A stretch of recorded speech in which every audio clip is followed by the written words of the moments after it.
प्रकार दक्ष यज्ञ का वर्णन हो रहा था और किस प्रकार दक्ष अपनी भौतिक चेतना के कारण भगवान शिव को अपराध करते हैं, उन्हें श्राप दे देते हैं और उस यज्ञशाला को छोड़ करके चले जाते हैं। उनके जाने के बाद क्या हुआ, श्लोक संख्या 20 से आगे बढ़ते हैं। विज्ञाय शापम गिरिशानुगाग्रणै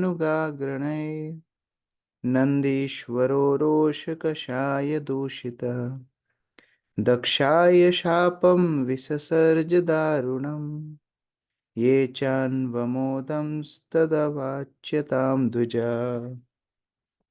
अक्रूर प्रभु पढ़िए। हरे कृष्ण प्रभु जी धन्यवाद। यह जानकर कि भगवान शिव को शाप दिया गया है, शिव का प्रमुख पार्षद नंदीश्वर अत्यधिक क्रोध हुआ। उसकी आंखें लाल हो गई और उसने राजा दक्ष तथा वहां उपस्थित सभी ब्राह्मणों को, जिन्होंने राजा दक्ष द्वारा कटु वचनों में शिव को शापित किए जाने को सहन किया था, शाप देने की सोची। हरे कृष्ण। तो जब एक व्यक्ति अनर्थों से ग्रसित होता है, जब एक व्यक्ति काम क्रोध लोभ इत्यादि से प्रभावित होता है, तो वो अपने आसपास जितने भी लोग हैं उनको प्रभावित करता है।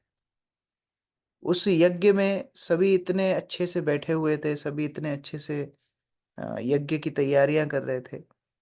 यहाँ दक्ष क्रोधित होता है और वही क्रोध का संचार अभी नंदीश्वर के अंदर भी हो गया। नंदीश्वर भगवान शिव का वाहन है और जब उन्होंने देखा कि भगवान शिव को दक्ष श्राप दे गया तो उनसे सहन नहीं हुआ और उन्होंने दक्ष तथा वहां जितने भी उपस्थित ब्राह्मण थे जिन्होंने दक्ष को रोका नहीं, उन सभी को श्राप देने के लिए तैयारी की।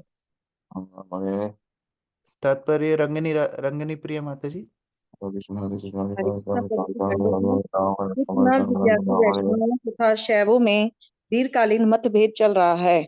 वे सदैव भिड़ते रहते हैं। जब राजा दक्ष ने कटु वचनों द्वारा शिव को शाप दिया तो वहां उपस्थित कुछ ब्राह्मणों को आनंद आया होगा, क्योंकि कुछ ब्राह्मण शिव को अधिक पसंद नहीं करते हैं। वे शिव की स्थिति को न समझने के कारण ऐसा करते हैं।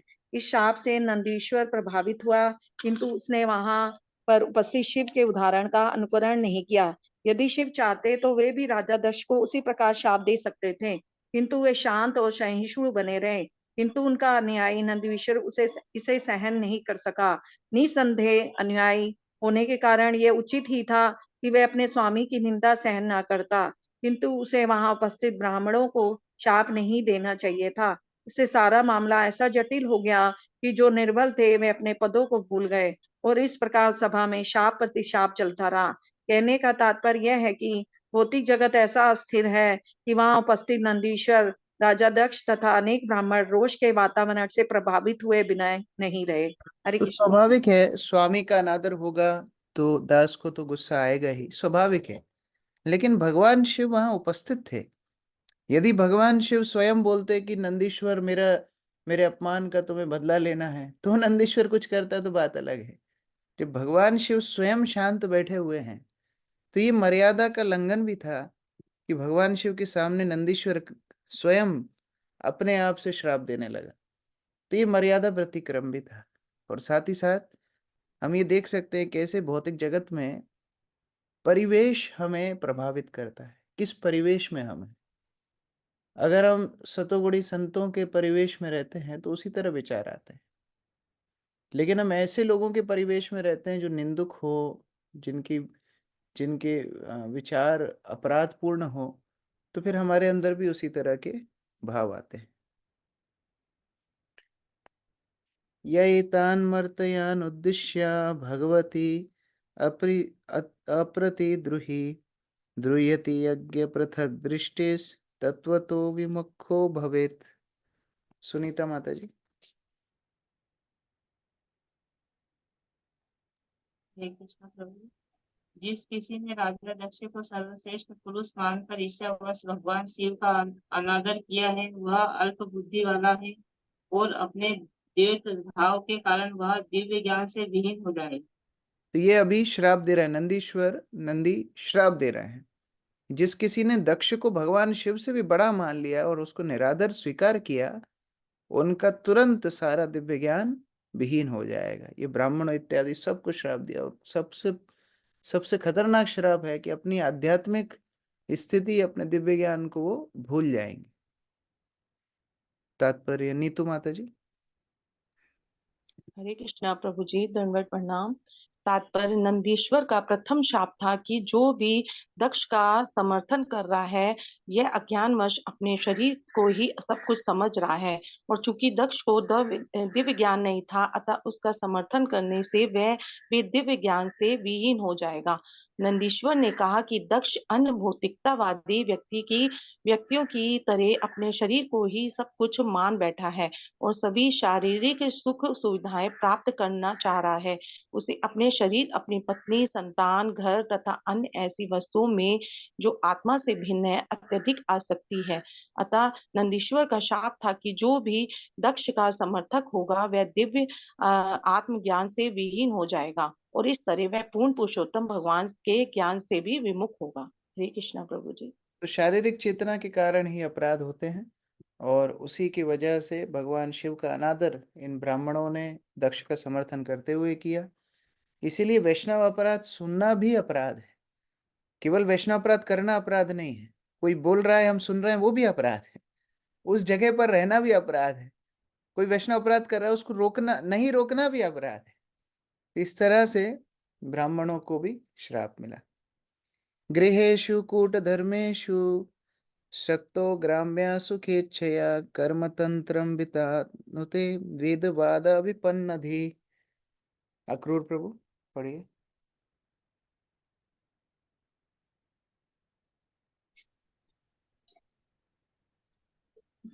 हरे कृष्ण प्रभु। जिस कपटपूर्ण धार्मिक ग्रस्त जीवन में कोई मनुष्य भौतिक सुख के प्रति आसक्त रहता है और साथ ही वेदों की व्यर्थ व्याख्या के प्रति आकृष्ट होता है, इसमें उसकी सारी बुद्धि हर ली जाती है और वह पूर्ण रूप से सकाम कर्म में लिप्त हो जाता है। हरे कृष्ण। नंदी बोल रहा है कि ये जो ब्राह्मण लोग यहाँ पर बैठे हुए हैं, वास्तव में इन सब की बुद्धि केवल अपने पारिवारिक जीवन को चलाने में है, और इनका जितना वेदों का ज्ञान है वह केवल कोरा ज्ञान है। इसीलिए वास्तव में ये सकाम कर्म में लगे हुए हैं, इनको कोई आध्यात्मिक उन्नति नहीं होगी। यामिनी माता जी तात्पर्य। हरे कृष्ण प्रभु जी। तात्पर्य, जो लोग अपने शारीरिक अस्तित्व को ही सब कुछ मानते हैं, वे वेद वर्णित सकाम कर्म में आसक्त रहते हैं। उदाहरणार्थ वेदों में उल्लेख है कि जो चातुर्मास से व्रत का पालन करता है, उसे स्वर्ग लोक में शाश्वत सुख उपलब्ध होगा। भगवत गीता में कहा गया है कि वेदों की यह अलंकृत भाषा अधिकतर उन पुरुषों का आकृष्ट करती है जो अपने को शरीर रूप मानते हैं। ऐसे लोगों के लिए स्वर्गिक सुख ही सब सुख है। उन्हें यह पता नहीं कि इससे भी परे आत्म जगत या ईश्वरीय धाम है और वहां जाया जा सकता है। इस प्रकार वे दिव्य ज्ञान से वंचित रह जाते हैं। ऐसे लोग गृहस्थ जीवन के विधि विधानों को संपन्न करने में अत्यंत सतर्क रहते हैं, जिससे अगले जीवन में वे चंद्र लोक या अन्य स्वर्ग लोकों में जा सके। यहाँ पर बताया गया है कि ऐसे लोग ग्राम्य सुख अर्थात भौतिक सुख में लिप्त रहते हैं। उन्हें शाश्वत आनंदमय आध्यात्मिक जीवन का कोई पता नहीं रहता। तो जितना वैदिक साहित्य व्यक्ति पढ़ भी रहा है, वो इसी आशा से पढ़ रहा है कि मृत्यु के बाद स्वर्ग जाऊंगा, मृत्यु के बाद भी इंद्र तृप्ति करूंगा। तो वास्तव में चेतना क्या है? इंद्र तृप्ति की है, शारीरिक चेतना ही है। तो नंदीश्वर उस तरह उनको श्राप दे रहा है कि जाओ, तुम सबकी आध्यात्मिक उन्नति, आध्यात्मिक ज्ञान, दिव्य ज्ञान सब नष्ट हो जाए। बुद्धया पर्यभिधिन्या विस्मृतात्मः गति पशु स्त्री काम सस्तु आतितराम दक्ष बस्त मुख अचिरात। गायत्री माता जी।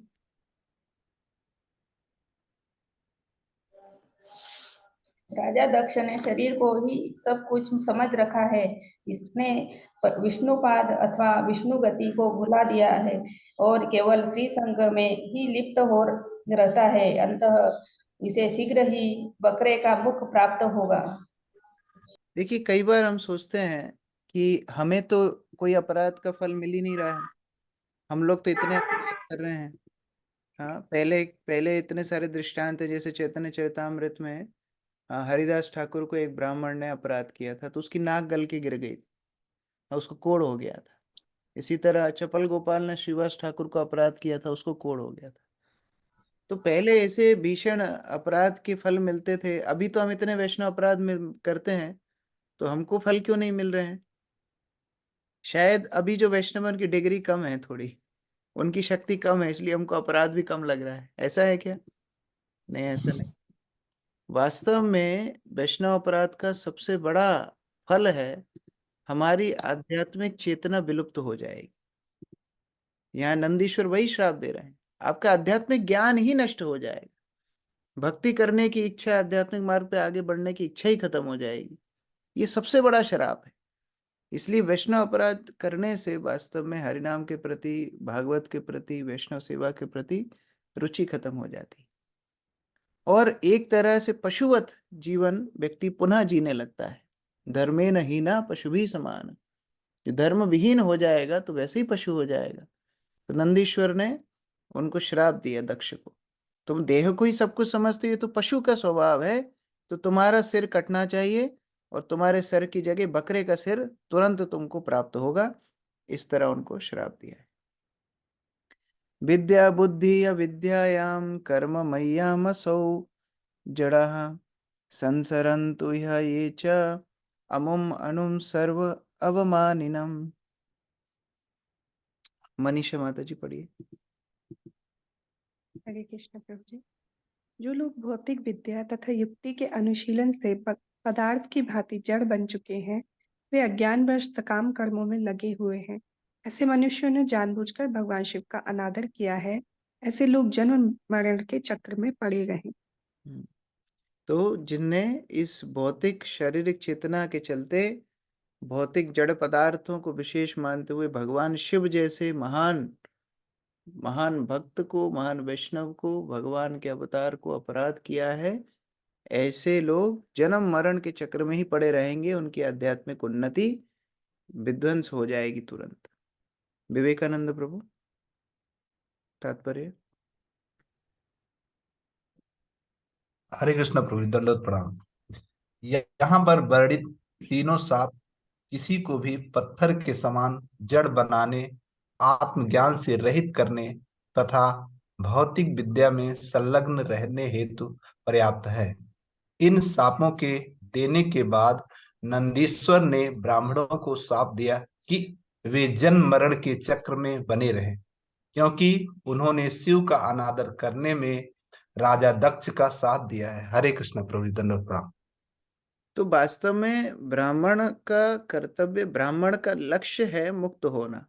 ब्रह्मभूत प्रसन्नात्मा न सोचती न कांक्षति सर्वेषु भूतेषु मद्भक्ति लभते पराम। तो ब्रह्म पद पर स्थित होना मतलब न सोचती न कांक्षति, भौतिक आसक्तियों से, भौतिक विलाप से मुक्त हो करके भगवान की सेवा में स्थित होना।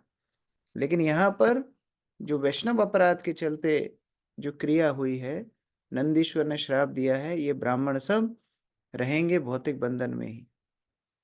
गिरः श्रुताय पुष्पिण्या मधुगंधेन भूरिणा मथना च उन्मिथ आत्मना सम्मयन्तु हरदुषः।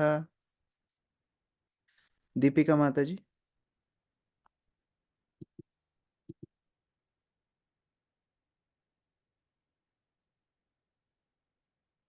आपकी आवाज नहीं आ रही है।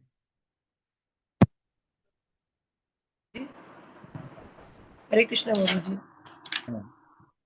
पढ़िए हरे कृष्णा बाबू जी। पढ़िए। मोहक वैदिक प्रतिज्ञाओं की पुष्पमयी भाषा से आकृष्ट होकर जो जड़ बन चुके हैं और शिव द्रोही है, वे सदैव सकाम कर्मों में निरतर रहे। ना, देखिए जिन्होंने हैंड रेस किया है वो लोग एकदम तैयार रहना चाहिए। कहाँ पर चल रहा है वो उनको पता होना चाहिए और तुरंत अनम्यूट करके पढ़ना है, नहीं तो सभी भक्तों का समय खराब होगा। हाँ, यमुना रानी माता जी पढ़िए। हरे कृष्णा। मोह को वैदिक प्रतिज्ञाओं की पुष्पमय अलंकृत भाषा से आकृष्ट होकर जो जड़ बने चुके हैं और शिव द्रोही है, वे सदैव सकाम कर्मों में निरंतर रहे। हरे कृष्ण। तो नंदी उनको और श्राप दे रहा है, अगला श्राप दे रहा है कि पहली बात तो तुम्हारा वैदिक ज्ञान विनष्ट हो जाएगा और तुमको सकाम कर्मों में ही आसक्ति है ना, तुमको केवल अपनी इंद्रिय तृप्ति में ही आसक्ति है ना, तो तुम केवल और केवल सकाम कर्मों में ही लगे रहोगे, शिव द्रोही हो, वैष्णव द्रोही हो, कभी तुम्हारी आध्यात्मिक उन्नति नहीं हो। तात्पर्य ब्रजेश प्रभु। हरे कृष्ण प्रभु जी, धन्यवाद प्रणाम। उच्च स्तरीय भौतिकवादी जीवन के लिए उच्चतर लोकों में पहुंचने की वैदिक प्रतिक्रिया की तुलना पुष्पमयी अलंकृत भाषा से की गई है, क्योंकि पुष्प में निश्चित रूप से सुगंध होती है किंतु वह अधिक काल तक नहीं टिकती। पुष्प में मधु होता है किंतु वह भी शाश्वत नहीं होता। हरे कृष्ण। तो ये भगवत गीता में भगवान ने बोला है, ये वेदों के वाक्य जो हैं सकाम कर्मों के, ये आकाश पुष्प के समान है। पुष्प जिस तरह थोड़े समय पर सुगंध दे करके फिर मुरझा जाता है, सूख जाता है, सड़ जाता है, उसी तरह सकाम कर्म थोड़ा सा अस्थायी रूप से आनंद दे करके, अस्थायी रूप से सुख दे करके फिर भौतिक संसार में हमको दुख झेलना पड़ता है। तो उस तरह जन्म मृत्यु के चक्र में ये ब्राह्मण लोग जिन्होंने शिव द्रोह किया है सब पड़े रहेंगे। आगे तीसरा श्राप, सर्वभक्षादुज। उसने तो एक श्राप दिया, नंदीश्वर ने लगे लगे अभी एक के बाद एक श्राप देना शुरू करे। सर्वभक्षादुजावृत्तै धृत विद्या तपः व्रता वित्त देह इंद्रिय आरामः याचकः विचरन्तु यः। श्रुति माता जी पढ़िए। हरे कृष्ण प्रभु, धन्यवाद प्रणाम। ये ब्राह्मण केवल अपने शरीर पालन के लिए विद्या, तप तथा व्रतादि का आश्रय लें। इन्हें भक्ष्याभक्ष का विवेक न रह जाए। ये द्वार द्वार भिक्षा मांगकर अपने शरीर की तुष्टि के लिए धन की प्राप्ति करें। हरे कृष्ण। तो केवल शरीर पालन के लिए ये सभी लोग अपने ब्राह्मण व्रत का पालन करेंगे, क्या खाना चाहिए क्या नहीं खाना चाहिए उसका बोध भी इनके अंदर नहीं रहेगा, और द्वार द्वार पे केवल और केवल अपने शरीर की तुष्टि के लिए जाएंगे, यजमान का धन देख करके उसके पास जाएंगे। ये सब मानसिकता ब्राह्मणों की हो जाएगी। ये नंदीश्वर का श्राप है। तात्पर्य राजीव प्रभु। तात्पर्य, नंदीश्वर ने दक्ष को समर्थन देने वाले ब्राह्मणों को जो तीसरा शाप दिया वह पूरी तरह कलयुग में लागू होता है। तथा कथित ब्राह्मण अब परब्रह्म के स्वरूप को समझने में कोई रुचि नहीं दिखाते। यद्यपि ब्राह्मण का अर्थ है वह जिसने ब्रह्म विषय ज्ञान प्राप्त कर लिया है। वेदांत सूत्र में भी कहा गया है अथातो ब्रह्म जिज्ञासा। यह मनुष्य जीवन परब्रह्म की अनुभूति के लिए है, अर्थात मनुष्य जीवन का उद्देश्य ब्राह्मण पद तक ऊपर उठना है। दुर्भाग्यवश आधुनिक ब्राह्मण अथवा तथाकथित ब्राह्मण परिवारों में उत्पन्न ब्राह्मण अपने अपने व्यावसायिक कर्म धर्म त्याग चुके हैं, किंतु फिर भी वे अन्य किसी को अपना स्थान ग्रहण करने नहीं देना चाहते। शास्त्रों श्रीमद् भागवत, भगवत गीता तथा अन्य वैदिक साहित्य में ब्राह्मणों के गुण बताए गए हैं। ब्राह्मण कोई अनुवांशिक पदवी या पद नहीं है। यदि कोई अब्राह्मण उदाहरणार्थ शूद्र कुल में उत्पन्न प्रामाणिक गुरु द्वारा उचित शिक्षा पाकर योग्य बनकर ब्राह्मण बनना चाहता है तो ये तथाकथित ब्राह्मण विरोध करते हैं। नंदीश्वर द्वारा स्थापित ऐसे ब्राह्मण ऐसी स्थिति में हैं कि उन्हें भक्ष्याभक्ष का कोई विवेक नहीं रह गया है और वे इस मर्त देह तथा अपने परिवार के भरण पोषण के लिए ही जीवित रहते हैं। ऐसे पतित बद्ध जीव ब्राह्मण कहलाने के योग्य नहीं है, किंतु कलयुग में वे अपने को ब्राह्मण होने का दावा करते हैं। और यदि कोई मनुष्य वास्तव में ब्राह्मणत्व प्राप्त करने का प्रयास करता है तो वे उसके मार्ग में बाधक बनते हैं। आधुनिक युग में ऐसी ही स्थिति आ गई है। चैतन्य महाप्रभु ने इस सिद्धांत की घोर निंदा की है। रामानंद राय से वार्तालाप के दौरान उन्होंने कहा है कि मनुष्य चाहे ब्राह्मण कुल में उत्पन्न हुआ हो या शूद्र कुल में, चाहे वह गृहस्थ हो या सन्यासी, यदि वह कृष्ण विज्ञान जानता है तो वह गुरु बन सकता है। चैतन्य महाप्रभु के कई शूद्र शिष्य थे, यथा हरिदास ठाकुर तथा रामानंद राय। यहाँ तक कि सभी गोस्वामी जो चैतन्य महाप्रभु के प्रमुख छात्र थे ब्राह्मण समाज से च्युत थे, किंतु उन्होंने कृपा करके उन्हें उच्च कोटि का वैष्णव बना दिया। हरे कृष्ण।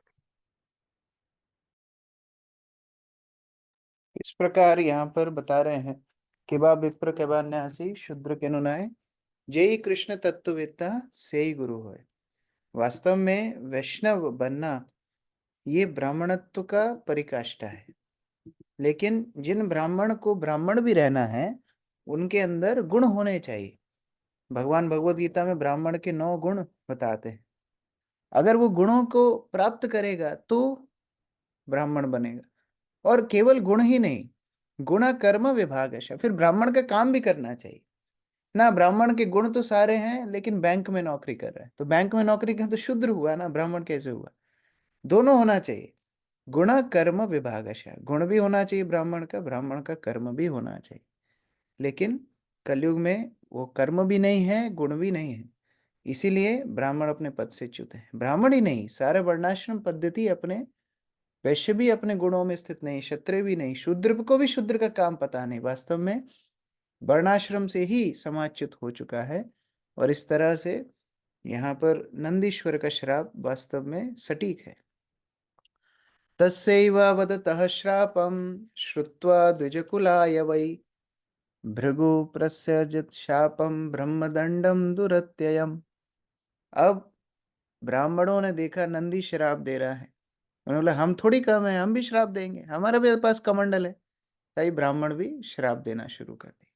मायूरिका माता जी पढ़िए। इस प्रकार जब नंदीश्वर ने समस्त जन्म पर आधारित ब्राह्मणों को शाप दिया, तो प्रतिक्रिया स्वरूप भृगु मुनि ने शिव के अनुयायियों की भत्सना की और उन्हें भयंकर ब्रह्म शाप दे दिया। देखो कितना बचपना है, हम लोग पढ़ के हंस रहे हैं, लेकिन वास्तव में हम ऐसे ही करते हैं। जैसे छोटे बच्चे नर्सरी में लड़ते हैं ना, ये मेरी पेंसिल तुमने तोड़ी है, मैं भी तुम्हारी पेंसिल तोड़ूंगा, तुमने मेरा टिफिन खाया, मैं भी तुम्हारा टिफिन खाऊंगा। इसी तरह कई बार वैष्णव समाज में भी होता है। इसने मेरी भर्त्सना की, मैं भी इसकी भर्त्सना करूं। इसने मेरी बुराई की, मैं भी इसकी बुराई करूं। इसने मेरे काम में टांग अड़ाई, मैं भी इसके काम में टांग अड़ाऊं।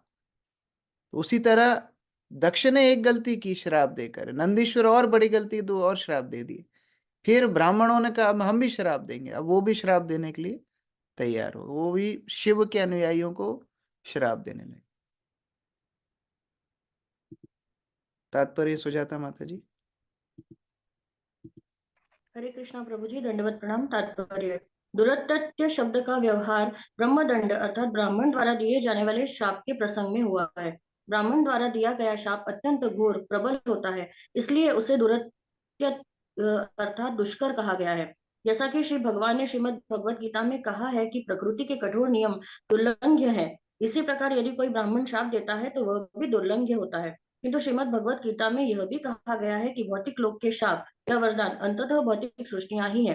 श्री चैतन्य चरितामृत से इसकी पुष्टि होती है कि जिसे भौतिक जगत में वरदान या शाप माना जाता है, वे दोनों वस्तुतः एक ही धरातल पर होते हैं, क्योंकि वे भौतिक हैं। मतलब इस भौतिक कलमश से छुटकारा पाने हेतु पूर्ण पुरुषोत्तम भगवान की शरण ग्रहण करनी चाहिए। जैसा कि श्रीमद् भगवत गीता अध्याय 7 श्लोक संख्या 14 में कहा गया है, मामेव ये प्रपद्यन्ते माया मेताम तरन्ति ते।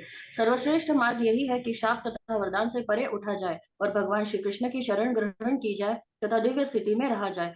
जिन लोगों ने भगवान श्री कृष्ण की शरण ग्रहण कर ली है, वे सदैव शांति पूर्वक रहते हैं, न ही तो उन्हें कोई शाप देता है और न वे किसी को शाप देते हैं। यही दिव्य स्थिति है। हरे तो कृष्ण। भौतिक संसार में तो वरदान भी श्राप है। मानो कोई व्यक्ति आपको वरदान दे कि आपको बहुत तरक्की होगी, बहुत गाड़ी आएगी, बहुत बंगला आएगा, बहुत सारे नौकर होंगे, तो आप और भौतिक संसार में फंस जाएंगे। तो यहाँ तो वरदान भी श्राप है, तो श्राप का श्राप होना तो क्या ही बात है। इसलिए वरदान और श्राप दोनों से ऊपर उठ के अगर कृष्ण भक्ति किसी को मिल जाए, प्रभुपाद बता रहे हैं, वो सर्वश्रेष्ठ वरदान है। अभी क्या श्राप दे रहे हैं? वह ब्राह्मणों का श्राप शिव अनुयायियों के लिए बता रहे हैं। भवव्रत धराजे च ये चे तान सन्नुवर्त व्रतः पाषण्डिनस्त भवन्तु सत्शास्त्र परपंथिनः। रेखा माता जी। हरे कृष्णा। जो शिव को प्रसन्न करने का व्रत धारण करता है अथवा जो ऐसे नियमों का पालन करता है, वह निश्चित रूप से नास्तिक होगा और दिव्य शास्त्रों के विरुद्ध आचरण करने वाला बने। हरे कृष्ण। वास्तव में छन्न रूप से शिव अनुयायी नास्तिक ही होंगे, क्योंकि मुख्यतः वह निराकारवादी होंगे, और इसीलिए यह श्राप शास्त्रों के विरुद्ध आचरण शिव अनुयायी करेंगे, ब्राह्मणों ने शिव अनुयायियों को यह श्राप दिया। तात्पर्य प्रफुल्ल प्रभु। कभी कभी यह देखा जाता है कि शिव के भक्त शिव के आचरणों का अनुकरण करते हैं। उदाहरण, शिव ने विष के समुद्र का पान किया था, अतः उनके कुछ भक्त उनके अनुकरण पर गांजा जैसे मादक पदार्थ का सेवन करते हैं। इसीलिए यहाँ यह शाप दिया गया है कि जो ऐसा करता है वह पतित बने और वैदिक नियमों के विरुद्ध आचरण करने वाला हो। यह कहा गया है कि शिव के ऐसे भक्त सच्छास्त्र परिपंथी न, अर्थात शास्त्रों के निष्कर्षों के विरुद्ध चलने वाले होंगे। इसकी पुष्टि पद्म पुराण में भी हुई है। पूर्ण पुरुषोत्तम भगवान द्वारा शिव को आदेश दिया गया था कि वे विशेष उद्देश्य के से निर्विशेषवाद अथवा मायावादी दर्शन का उपदेश दें। जिस प्रकार भगवान बुद्ध ने शास्त्रों में उल्लेखित ऐसे ही विशिष्ट उद्देश्य से शून्यवादी दर्शन का उपदेश दिया था। कभी कभी वेद विरुद्ध दार्शनिक सिद्धांत का उपदेश देना आवश्यक हो जाता है। शिव पुराण में उल्लेख है कि शिव ने पार्वती से कहा कि वे कलयुग में ब्राह्मण शरीर में मायावादी दर्शन का उपदेश देंगे। इस प्रकार सामान्य रूप से यह पाया जाता है कि शिव के उपासक मायावादी होते हैं। शिव ने स्वयं कहा है, मायावादम असत शास्त्रम, जैसा कि बताया जा चुका है। असत शास्त्र का अर्थ मायावादी निर्विशेष का सिद्धांत अर्थात सर्वोपरि से एक बनना है। भृगु मुनि ने शाप दिया कि शिव की आराधना इस मायावादी असत शास्त्र के अनुयायी हो, जो यह सिद्ध करने का प्रयास करता है कि पूर्ण पुरुषोत्तम भगवान निर्गुण हैं। इसके साथ ही साथ शिव के उपासकों का एक संप्रदाय राक्षसी जीवन व्यतीत करता है। श्रीमद् भागवतम तथा नारद पंचरात्र प्रामाणिक शास्त्र है जो सत शास्त्र की कोटि में आते हैं, जिनमें ईश्वर साक्षात्कार का मार्ग प्रशस्त होता है। असत शास्त्र इससे सर्वथा विपरीत है। तो दो श्राप जो यहाँ पर दिए जा रहे हैं, पहला नास्तिक हो जाएंगे, दूसरा आध्यात्मिक जो सत्य शास्त्र हैं उनसे च्युत हो जाएंगे।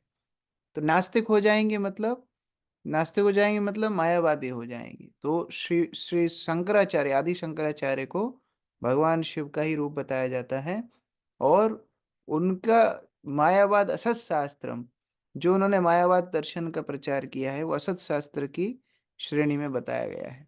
तो जो मायावादी हैं, जो भगवान को, भगवान की लीलाओं को, भगवान के रूप को माया का अंग मानते हैं, वो वास्तव में नास्तिक प्रवृत्ति के हैं। और दूसरा, शास्त्रों से च्युत हो जाएंगे, तो ये भी शास्त्रों से च्युत है ही, और भगवान शिव का अनुकरण करके वह नशा इत्यादि करेंगे, तंत्र विद्या इत्यादि का पालन करेंगे, वह भी शिव अनुयायियों का ऊपर श्राप है।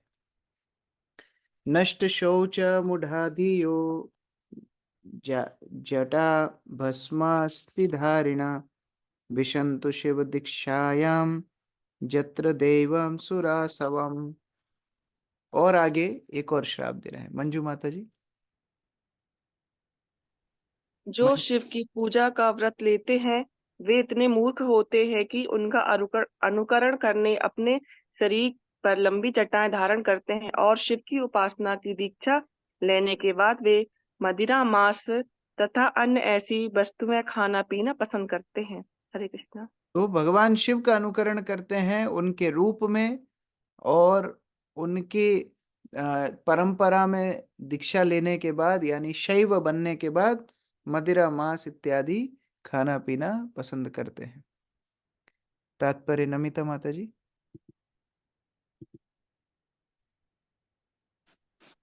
अनियमित जीवन बिताने वाले मतिहीन प्राणी मदिरा तथा मांस का सेवन करते हैं, सिर पर लंबी लंबी जटाएं रखते हैं, नित्य स्नान नहीं करते हैं और गांजा पीते हैं। ऐसे आचरण से मनुष्य दिव्य ज्ञान से विहीन हो जाता है।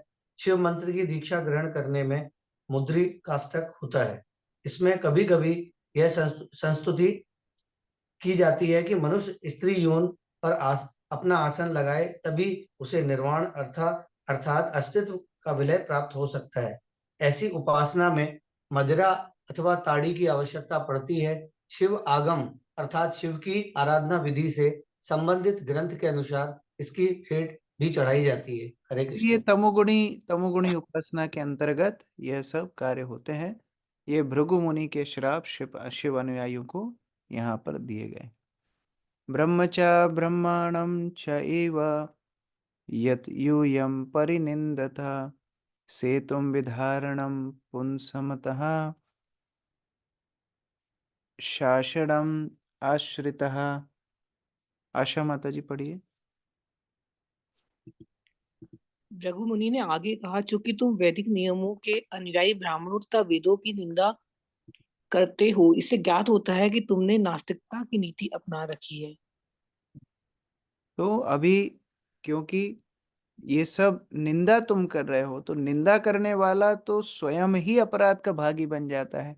तो तुमने इन ब्राह्मणों की निंदा की, वेदों की पालन करने वालों की निंदा की, इसके कारण तुम भी नास्तिक बन जाओ। तो दोनों एक दूसरे को श्राप दे दिए, दोनों के आध्यात्मिक उन्नति को हानि पहुंचाने के लिए। तात्पर्य अमित प्रभु। हरे कृष्ण प्रभु जी, दंडवत प्रणाम। तात्पर्य, भृगु मुनि ने नंदीश्वर को शाप देते हुए कहा कि वे सब इस शाप के कारण नास्तिक तो होंगे ही, किंतु वे पहले से नास्तिक पद तक गिर चुके थे, क्योंकि उन्होंने मानवीय सभ्यता के सर्वोपरि स्रोत वेदों की निंदा की थी। गुणों के अनुसार श्रेणियों में विभाजित मानवीय सभ्यता वर्णाश्रम पर आधारित है। यथा बुद्धिमान वर्ग, युद्ध प्रिय वर्ग, उत्पादक वर्ग तथा श्रमिक वर्ग। वेद सही सही निर्देश देते हैं कि आत्म अनुशीलन तथा आर्थिक उन्नति के साथ ही इंद्रिय तृप्ति का नियम कैसे किया जाए, जिससे कि अंततः भौतिक कलमश से छूटकर मनुष्य अपनी वास्तविक आध्यात्मिक पहचान अहम ब्रह्मास्मि को प्राप्त हो। जब तक मनुष्य भौतिक अस्तित्व के कलमश में रहता है, तब तक वह जलचर से लेकर ब्रह्मा तक अपनी योनियां बदलता रहता है।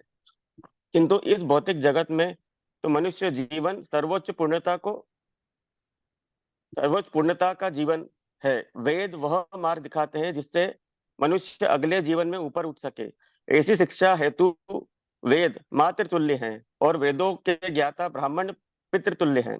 अतः यदि कोई वेदों तथा ब्राह्मणों की निंदा करता है तो वह नास्तिक के स्तर पर गिर जाता है। संस्कृत में नास्तिक शब्द प्रयुक्त हुआ है, जो उस मनुष्य का घोतक है जो वेदों में विश्वास नहीं करता, किंतु धर्म की कुछ काल्पनिक पद्धति का निर्माण करता है। श्री चैतन्य महाप्रभु ने कहा है कि बौद्ध धर्म के अनुयायी नास्तिक हैं। अहिंसा के सिद्धांत की स्थापना के लिए भगवान बुद्ध ने वेदों को मानने से साफ इनकार कर दिया और बाद में शंकराचार्य ने इस धर्म को भारत में रोक दिया, इसे देश के बाहर चले जाने हेतु बाध्य किया। यहाँ पर ब्रह्मा च ब्राह्मणन कहा गया है। ब्रह्मा का अर्थ है वेद, अहम ब्रह्मास्मि का अर्थ है मुझे पूर्ण ज्ञान प्राप्त है। वेदों का कथन यह है कि मनुष्य को अपने आप को ब्रह्मा समझना चाहिए, क्योंकि वह वास्तव में ब्रह्म है। यदि ब्रह्म अर्थात वैदिक ज्ञान की निंदा की जाए और वैदिक ज्ञान के ज्ञाता ब्राह्मणों की निंदा की जाए, तो फिर यह मानवीय सभ्यता कहाँ रहेगी। भृगु मुनि ने कहा, ऐसा नहीं है कि तुम लोग मेरे शाप से नास्तिक बनोगे, तुम तो पूर्व से नास्तिक हो, इसलिए तुम निंदनीय हो। हरे कृष्ण प्रभु जी। तो यहाँ पर बताया जा रहा है, वेद न मानियो हो बौद्ध होइलो नास्तिक। जो वेद नहीं मानते हैं वास्तव में नास्तिक होते हैं। तो भृगु मुनि बता रहे हैं, तुम ब्राह्मणों को नहीं मानते, वेदों को नहीं मानते, पहले से ही नास्तिक हो, नास्तिक ही बने रहो। इस तरह श्राप उन्होंने दिया। एष एव हि लोकानां शिव पंथा सनातनः यम पूर्वे च अनुसन्तुः संतस्तुः यत् प्रमाणं जनार्दनः। विनोद प्रभु। हरे कृष्ण प्रभु। वेद मानवीय सभ्यता के कल्याण के प्रगति हेतु शाश्वत निधान प्रदान करने वाले हैं, जिसका प्राचीन काल में दृढ़ता से पालन होता रहा है। इसका सशक्त प्रमाण पूर्ण पुरुषोत्तम भगवान स्वयं है, जो जनार्दन अर्थात समस्त जीवात्माओं के शुभेच्छु कहलाते हैं। हरे कृष्ण। तो तुमने वेदों को तिरस्कार किया, वेद पालन करने वालों को तिरस्कार किया। वेद तो साक्षात भगवान जनार्दन, साक्षात भगवान नारायण के अंश हैं और स्वयं उनकी इच्छा से प्राचीन काल से समस्त ब्राह्मण कुल, समस्त मानव जाति वर्णाश्रम पालन करने वाले वेदों के ऊपर ही तो आश्रित हैं। तो तुमने वेदों की भर्त्सना की है, इसलिए तुम पहले से ही अपराधी बन गए हो। ऐसा ब्राह्मण श्राप दे रहे हैं नंदी इत्यादि शिवगणों को। तात्पर्य अनिकेत प्रभु। हरे कृष्णा प्रभु, दंडवत प्रणाम। तात्पर्य, भगवत गीता में भगवान श्री कृष्ण ने दावा किया है कि वे सभी प्रकार के प्राणियों के जनक हैं। कुल मिलाकर 84 लाख योनियां हैं और श्री कृष्ण अपने को इन सब का जनक कहते हैं। चूंकि जीवात्माएं भगवान का अंश स्वरूप है, अतः वे भगवान की संतानें हैं। क्योंकि उन्हें गुमान है कि वे भौतिक प्रकृति को वश में कर सकते हैं, भगवान ने उनके यथार्थ उन्हें वेद प्रदान किए हैं। इसलिए वेद अपौरुषीय कहलाते हैं, क्योंकि वे मनुष्यों या देवताओं द्वारा नहीं लिखे गए। यहाँ तक कि ब्रह्मा जो आदि जीव हैं, वे भी वेदों के रचयिता नहीं है। इस भौतिक जगत के एक ही सजीव प्राणी होने के कारण वे ना तो वेदों की रचना कर सकते हैं और ना स्वतंत्र रूप से उनके विषय में कुछ कह सकते हैं। इस संसार की प्रत्येक जीवात्मा में 4 अवगुण पाए जाते हैं: त्रुटि करना, एक वस्तु को दूसरी समझना, धोखा देना तथा इंद्रियों से अपूर्ण होना। किंतु वेद इस भौतिक संसार के किसी सजीव प्राणी द्वारा रचित नहीं है, अतः वे अपौरुषेय कहलाते हैं। कोई भी वेदों का इतिहास नहीं बता सकता। निस्संदेह आधुनिक मानवीय सभ्यता का कोई तिथिवार इतिहास नहीं है, और 3000 वर्ष से पूर्व का भी वास्तविक इतिहास प्रस्तुत नहीं किया जा सकता। किसी ने आज तक यह शोध नहीं की कि वेद कब लिखे गए, क्योंकि वे इस संसार के किसी सजीव प्राणी द्वारा नहीं लिखे गए। अन्य सभी ज्ञान पद्धतियां दोषपूर्ण है, क्योंकि वे इसी भौतिक संसार के प्राणियों या देवताओं द्वारा रचित या उच्चरित है। किंतु भगवत गीता अपौरुषेय है, क्योंकि इसे इस भौतिक सृष्टि के किसी मनुष्य या देवता ने नहीं कहा। इसको श्री कृष्ण ने कहा है, जो इस भौतिक सृष्टि से परे है। इसे शंकराचार्य जैसे उद्भट विद्वानों ने स्वीकार किया है। रामानुजाचार्य तथा मध्वाचार्य जैसे अन्य आचार्यों की तो बात ही छोड़ दें। शंकराचार्य ने स्वीकार किया कि नारायण तथा कृष्ण दिव्य हैं, और भगवान श्री कृष्ण ने भी भगवत गीता में परिपुष्टि की है, अहम सर्वस्य प्रभवो मत्तः सर्वम प्रवर्तते। मैं प्रत्येक वस्तु का मूल हूँ, प्रत्येक वस्तु मुझी से उद्भूत है। यह भौतिक सृष्टि जिसमें ब्रह्मा, शिव तथा सभी देवता सम्मिलित हैं, उन्हीं भगवान द्वारा उत्पन्न की गई है, क्योंकि प्रत्येक वस्तु उन्हीं से अद्भुत है। वे यह भी कहते हैं कि मुझे समझने के लिए ही सारे वेद हैं। वेदेश्च सर्वे रहम एव वेद्य। वे ही मूल वेद हैं, वेदों के ज्ञाता तथा वेदांत के संकलन करता है। वेदों के संकलन करता ब्रह्मा नहीं है। श्रीमद् भागवत के प्रारंभ में ही कहा गया है, तेने ब्रह्म हृदा। भगवान ने ब्रह्मा के हृदय में वैदिक ज्ञान का उपदेश दिया। वैदिक ज्ञान चारों दोषों, त्रुटि, मोह, प्रवंचना तथा अपूर्णता से रहित है, जिसका प्रत्यक्ष प्रमाण यह है कि इसे भगवान जनार्दन ने कहा, और अनादिकाल से ब्रह्मा से प्रारंभ होकर आज तक उसका अनुगमन किया जा रहा है। अनादिकाल से भारत की सुसंस्कृत जनता वैदिक धर्म का पालन करती आ रही है। कोई भी वैदिक धर्म के इतिहास को बता नहीं सकता, अतः यह सनातन है। और यदि वेदों की निंदा की जाती है तो वह नास्तिकता है। वेदों को सेतु कहा गया, जिसका अर्थ है पुल। यदि कोई आत्म तत्व प्राप्त करना चाहता है तो उसे अज्ञानता का सागर पार करना होता है। वेद ही वह सेतु पुल है जिससे रुई थोड़ा ऊपर हो गया वो, जिससे इस विशाल सागर को पार किया जा सकता है। वेदों में बताया गया है कि गुण तथा कर्म के अनुसार किसी प्रकार मानव जाति को 4 वर्गों में विभाजित किया गया है। यह वर्गीकरण अत्यंत वैज्ञानिक और सनातन है, क्योंकि कोई इसका इतिहास नहीं बता सकता। वर्ण तथा आश्रम प्रणाली को कोई रोक नहीं सकता। उदाहरणार्थ, कोई ब्राह्मण नाम को स्वीकार करे अथवा नहीं, किंतु समाज में एक बुद्धिमान वर्ग है जो आध्यात्मिक ज्ञान तथा दर्शन में रुचि रखता है। इसी प्रकार से एक ऐसा वर्ग है जो प्रशासन चलाने तथा अन्यों पर शासन करने में रुचि रखता है। वैदिक प्रणाली में इन सैनिक मनोवृत्ति वाले लोगों को क्षत्रिय कहा जाता है। इसी प्रकार से ये सर्वत्र मनुष्यों का एक ऐसा वर्ग है जो आर्थिक विकास, व्यापार, उद्योग और अर्थोपार्जन में रुचि रखता है, जिन्हें वैश्य कहते हैं। एक ऐसा भी वर्ग है जो ना तो बुद्धिमान है, ना पराक्रमी है, और ना उसमें आर्थिक विकास करने की क्षमता है। वह केवल अन्यों की सेवा कर सकता है। इन्हें शूद्र या श्रमिक वर्ग कहते हैं। यह प्रणाली सनातन है। यह अनंत काल से चली आ रही है और इसी प्रकार आगे भी चलती रहेगी। विश्व की कोई भी शक्ति इसे रोक नहीं सकती। अतः सनातन धर्म शाश्वत है, और वैदिक नियमों का पालन करते हुए कोई भी मनुष्य आध्यात्मिक जीवन के सर्वोच्च शिखर पर पहुंच सकता है। कहा जाता है कि पहले साधु पुरुष इस प्रणाली का अनुसरण करते थे, अतः वैदिक प्रणाली के अनुगमन का अर्थ हुआ समाज के आदर्श शिष्टाचार का पालन। किंतु शिव के अनुयायी समस्त मानवीय शिष्टाचार के विरुद्ध हैं, क्योंकि वे मद्यपान करने वाले, नशीला एवं विषयी जीवन बिताने वाले, स्नान न करने वाले तथा गांजा पीने वाले हैं। निष्कर्ष यह निकला कि जो व्यक्ति वैदिक नियमों के प्रति विद्रोह करते हैं, वे स्वयं इसके प्रमाण हैं कि वेद आधिकारिक है, क्योंकि वेदों का पालन न करने से ही वे पशुवत बनते हैं। ऐसे पाशविक व्यक्ति ही साक्षात प्रमाण है कि वैदिक नियम सर्वोच्च है। हरे कृष्ण। तो जो भी भौतिक शरीर धारण किया है, उसके अंदर ये 4 अवगुण जरूर होते हैं। उसकी इंद्रिय अपूर्ण है। उन इंद्रियों के अपूर्ण होने के कारण वो मोहग्रस्त होता है। उन मोहग्रस्त स्थिति में वो गलतियां करता है और गलतियां छुपाने के लिए फिर दूसरों को धोखा देता है। लेकिन जो वेद है वो अपौरुषेय हैं, कोई भौतिक व्यक्ति के द्वारा नहीं बनाए गए, भगवान स्वयं के मुख से वेद निकले हैं। इसलिए वेद के माध्यम से जीवात्मा भगवान तक पहुंच सकता है। इसलिए वेद को यहाँ पर पुल बताया गया है। वो एक पुल है, ब्रिज है, सेतु है। उस सेतु के माध्यम से जैसे हम एक बड़ी नदी को पार कर सकते हैं, उसी तरह इस दुर्लंघ भौतिक सागर को पार कर सकते हैं वेद रूपी सेतु से, और भगवान के आश्रय तक पहुंच सकते हैं। तद ब्रह्म परमं शुद्धम सत्वाम्बर्त्म सनातनम विगर विगर्य यात षडरम दैवम वह जत्र भूतराट। युगल प्रिय माता जी। हरे कृष्णा प्रभु जी, दंडवत प्रणाम। ऐसे वेदों के नियमों की निंदा करके जो सत्पुरुषों के शुद्ध एवं परम पथ रूप है और भूतपति शिव के अनुयायियों, तुम निसंदेह नास्तिकता के स्तर तक जाओगे। हरे कृष्ण। ऐसे वेद जो अपौरुष हैं, भगवान तक पहुंचाने वाले, उनकी तुमने निंदा की, और हम जैसे सत्पुरुष जो इसके ऊपर चलते हमारी निंदा की, तो तुम सब भूतनाथ शिव के अनुयायी सब नास्तिकता में नास्तिक ही हो जाओगे। वास्तव में बाहर से दिखोगे आस्तिक, लेकिन वास्तव में नास्तिक ही हो जाओगे। तात्पर्य अर्चना माता जी। शिव को यहाँ पर भूतराट कहा गया है। प्रेत तथा तमोगुण से युक्त लोग भूत कहलाते हैं। अतः भूतराट का अर्थ हुआ ऐसे प्राणियों का सरदार जो प्रकृति के निम्नतम गुणों से युक्त है।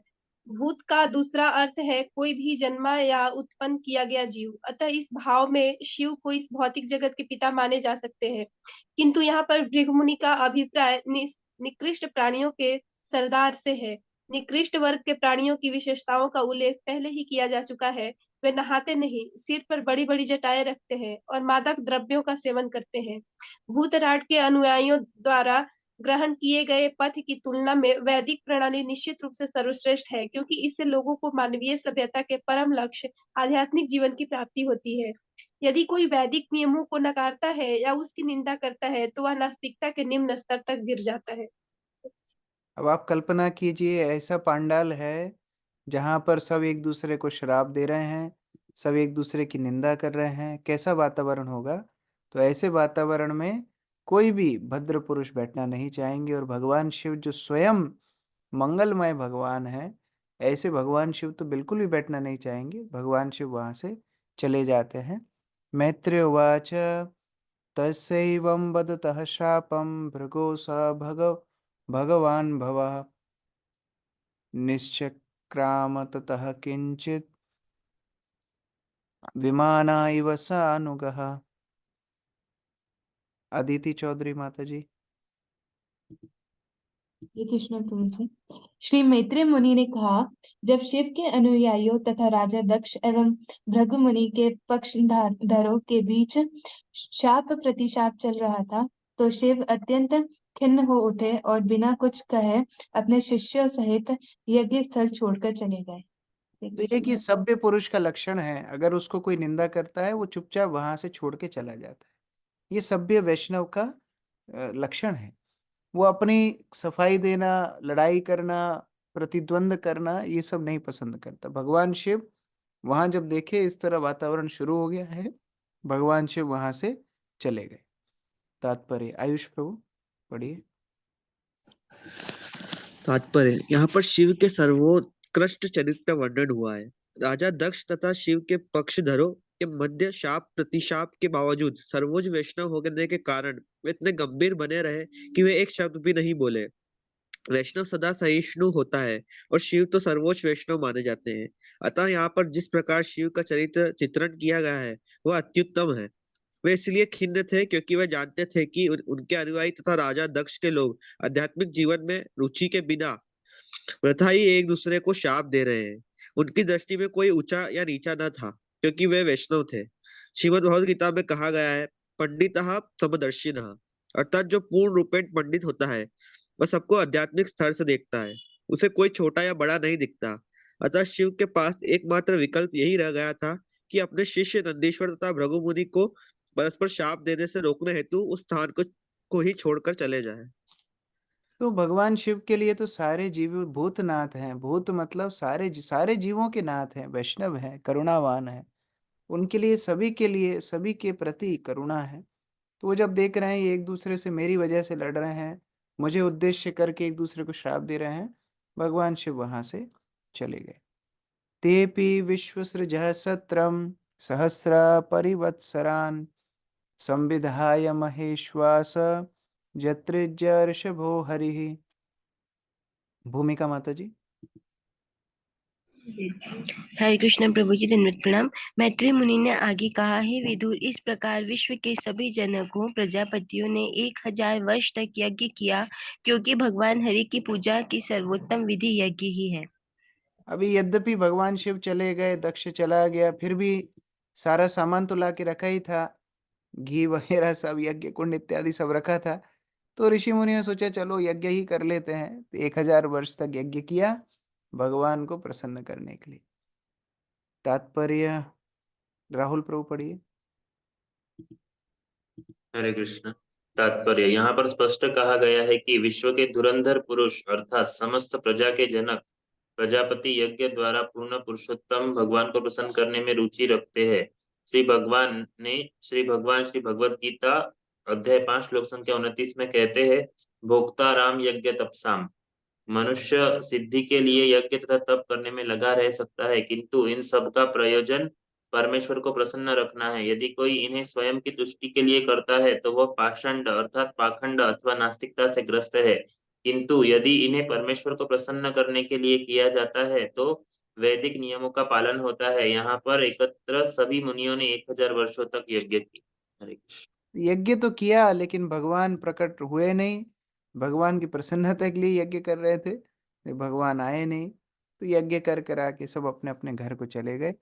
आप्लुत्य अवभृतम जत्र गंगा जमुना अन्विता विरजेन आत्मना सर्वे स्वयं स्वयं धाम ययुत्सतः। राजेश्वरी कुंती माता जी। हरे कृष्ण प्रभु जी। हे धनुष विदुर, सभी यज्ञ करता देवताओं ने यज्ञ समाप्ति के पश्चात गंगा तथा यमुना के संगम में स्नान किया। ऐसा स्नान अभूत स्नान कहलाता है। इस प्रकार से हृदय में शुद्ध होकर वे अपने अपने लोकों को चले गए। जो भी था वहां पर, जो भी उपादान उपस्थित था, जो भी ब्राह्मण इत्यादि उपस्थित थे, उन्हीं ने यज्ञ किया, पवित्र नदियों में स्नान किया और वहां से अपने अपने धाम को यज्ञ पूर्ण करके चले गए। इससे एक और बात पता पड़ती है, आध्यात्मिक क्रिया कभी रोकनी नहीं चाहिए। अहेतु की अप्रतिहता, वो कार्य चलते रहना चाहिए, चाहे कितनी कठिन परिस्थिति हो। अपने धर्म को, अपनी भक्तिमय पथ को हमेशा अनुसरण करते रहना चाहिए। बसंत प्रभु तात्पर्य। तात्पर्य, पहले दक्ष और फिर शिव के यज्ञ स्थल से चले जाने के पश्चात भी यज्ञ बंद नहीं हुआ। मुनियों ने परमेश्वर को प्रसन्न करने के लिए अनेक वर्षों तक यज्ञ को चालू रखा। शिव तथा दक्ष के ना होने से यज्ञ विध्वंस नहीं हुआ। मुनिजन अपना कार्य चालू रखे रहे। दूसरे शब्दों में यह माना जा सकता है कि यदि कोई शिव तथा ब्रह्मा जैसे देवताओं की पूजा ना भी करे तो भी वह भगवान को प्रसन्न कर सकता है। श्रीमद् भगवद गीता 7वें अध्याय 20वें श्लोक में भी उसकी पुष्टि हुई है। कामस्ते हृत ज्ञान प्रपद्यन्ते अन्य देवता। जो लोग काम तथा इच्छा से प्रेरित हैं वे लाभान्वित होने के लिए देवताओं के पास जाते हैं। श्रीमद् भगवद गीता में नास्ति बुद्धि शब्दों का साभिप्राय प्रयोग हुआ है, जिसका अर्थ है वे व्यक्ति जिन्होंने ज्ञान या बुद्धि खो दी है। केवल ऐसे ही व्यक्ति देवताओं की परवाह करते हैं और उनके पास जाकर लाभ उठाना चाहते हैं। निस्संदेह इसका अर्थ यह नहीं है कि हमें देवताओं का आदर नहीं करना चाहिए, किंतु उनकी पूजा करने की कोई आवश्यकता नहीं है। ईमानदार व्यक्ति सरकार के प्रति श्रद्धावान होता है, किंतु उसे सरकारी कर्मचारियों को घूस देने की आवश्यकता नहीं है। घूस अवैध है। यदि कोई सरकारी कर्मचारी को घूस नहीं देता तो इसका अर्थ यह नहीं कि वह उसका आदर नहीं करता। इसी प्रकार जो व्यक्ति परमेश्वर की दिव्य प्रेमा भक्ति में अनुरक्त है, उसे ना तो किसी देवता की पूजा करने की आवश्यकता है, ना ही वह किसी प्रकार किसी देवता का अनादर करने की प्रवृत्ति रखता है। श्रीमद् भगवद गीता 9वें अध्याय 23वें श्लोक में अन्यत्र कहा गया है, ये अप्यन्य देवता भक्ता यजन्ते श्रद्धान्विता। भगवान कहते हैं कि यदि कोई देवता को पूजता है तो वह मेरी भी पूजा करता है, किंतु वह अविधि पूर्वकम अर्थात विधि विधानों का पालन किए बिना पूजा करता है। विधान यह है कि भगवान की पूजा की जाए। देवताओं की पूजा अप्रत्यक्षतः भगवान की पूजा हो सकती, किंतु यह विधि पूर्वक नहीं कही जाएगी। परमेश्वर की पूजा करने से सभी देवताओं की स्वतः पूजा हो जाती, क्योंकि वे परम पुण्य के अंश हैं। यदि कोई वृक्ष की जड़ को सींचता है तो वृक्ष के सभी भाग यथा पत्तियां तथा शाखाएं स्वतः तुष्ट हो जाते हैं। इसी प्रकार यदि कोई उदर को भोजन प्रदान करता है तो शरीर के सभी अंग, हाथ, पांव, अंगुलियां भोजन प्राप्त करते हैं। इस प्रकार श्री भगवान की पूजा द्वारा समस्त देवताओं को प्रसन्न रखा जा सकता है, किंतु सभी देवताओं को पूजा करने से परमेश्वर की पूजा पूर्ण नहीं होती। फलतः देवताओं की पूजा अवैध है और शास्त्रीय नियमों का अनादर है। इसी कली काल में देव यज्ञ कर पाना असंभव है। फलतः इस युग के लिए श्रीमद् भागवतम में संकीर्तन यज्ञ की संस्तुति की गई है। यज्ञ संकीर्तन प्रायेर यजंती ही सुमेधस। श्रीमद् भागवतम 11वें स्कंद 5वें अध्याय 32वें श्लोक। इस युग में बुद्धिमान व्यक्ति हरे कृष्ण के संकीर्तन द्वारा समस्त प्रकार के यज्ञों की पूर्ति करता है। तस्मिन् तुष्टे जगत तुष्ट। जब भगवान विष्णु प्रसन्न हो जाते हैं तो उनके अंश रूप समस्त देवता भी प्रसन्न होते हैं। इस प्रकार श्रीमद् भागवत के 4th स्कंद के अंतर्गत दक्ष द्वारा शिव को शाप नामक दूसरे अध्याय के भक्ति वेदांत तात्पर्य पूर्ण हुए। हरे कृष्ण। इस प्रकार से श्रील प्रभुपाद बता रहे हैं कि शिव जी नहीं थे, दक्ष नहीं थे, फिर भी यज्ञ पूर्ण हुआ। और इससे पता पड़ता है कि भगवान की आराधना के लिए हम दूसरों की पूजा करने की आवश्यकता नहीं है, और कलयुग में यज्ञ करने की आवश्यकता नहीं है। देखो यज्ञ में कितना झमेला हुआ, इतने श्राप वगैरह हुए, लेकिन कलयुग में यज्ञ ही संकीर्तन प्राय। हरे कृष्ण कृष्ण कृष्ण हरे हरे, हरे राम राम राम हरे हरे। ये महामंत्र का जप करने मात्र से जीवात्मा सर्वसिद्धि प्राप्त कर सकते हैं। हरे कृष्ण। श्रील प्रभुपाद की जय। समवेत भक्त। वो समय बहुत हो गया है, जो जाना चाहते हैं वो जा सकते हैं, जिनका प्रश्न है वो प्रश्न पूछ सकते हैं। यस, गौरी शंकर प्रभु। प्रभु जी, एक ही निवेदन था कि जिस दिन मुझे क्लास पढ़ने का आप देते हो मौका, तो उस दिन मेरी दुकान का बिजनेस बहुत अधिक चलता है प्रभु जी। ये मैंने नोट करा है। तो मेरा निवेदन है कि मुझे भी अवसर दिया जाए प्रभु जी। ऐसा निवेदन आपके साथ फिर पार्टनरशिप करनी पड़ेगी, आपका बिजनेस का प्रॉफिट हमको देना पड़ेगा। आप बिल्कुल प्रभु जी, पूरा ले लीजिए। क्योंकि कल भी प्रभु जी चार प्रभु जी ने आज जो पढ़ा वो कल भी पढ़ा, उन्होंने आज भी पढ़ा, मेरा नंबर नहीं लगा प्रभु जी। ठीक है ठीक है ठीक है, मैं मजाक कर रहा हूँ। यस राजीव प्रभु। प्रभु जी हरे कृष्ण। प्रभु जी, प्रभु जी इसमें क्या मानते हो, वो नास्तिक हैं। और जो आर्य समाज को फॉलो करते हैं वो वेदास को, वेद को मानते हैं, लेकिन वो पुराणों को नहीं मानते। उन्हें क्या समझे? उनको बोलते हैं अर्ध कुक्कुट न्याय।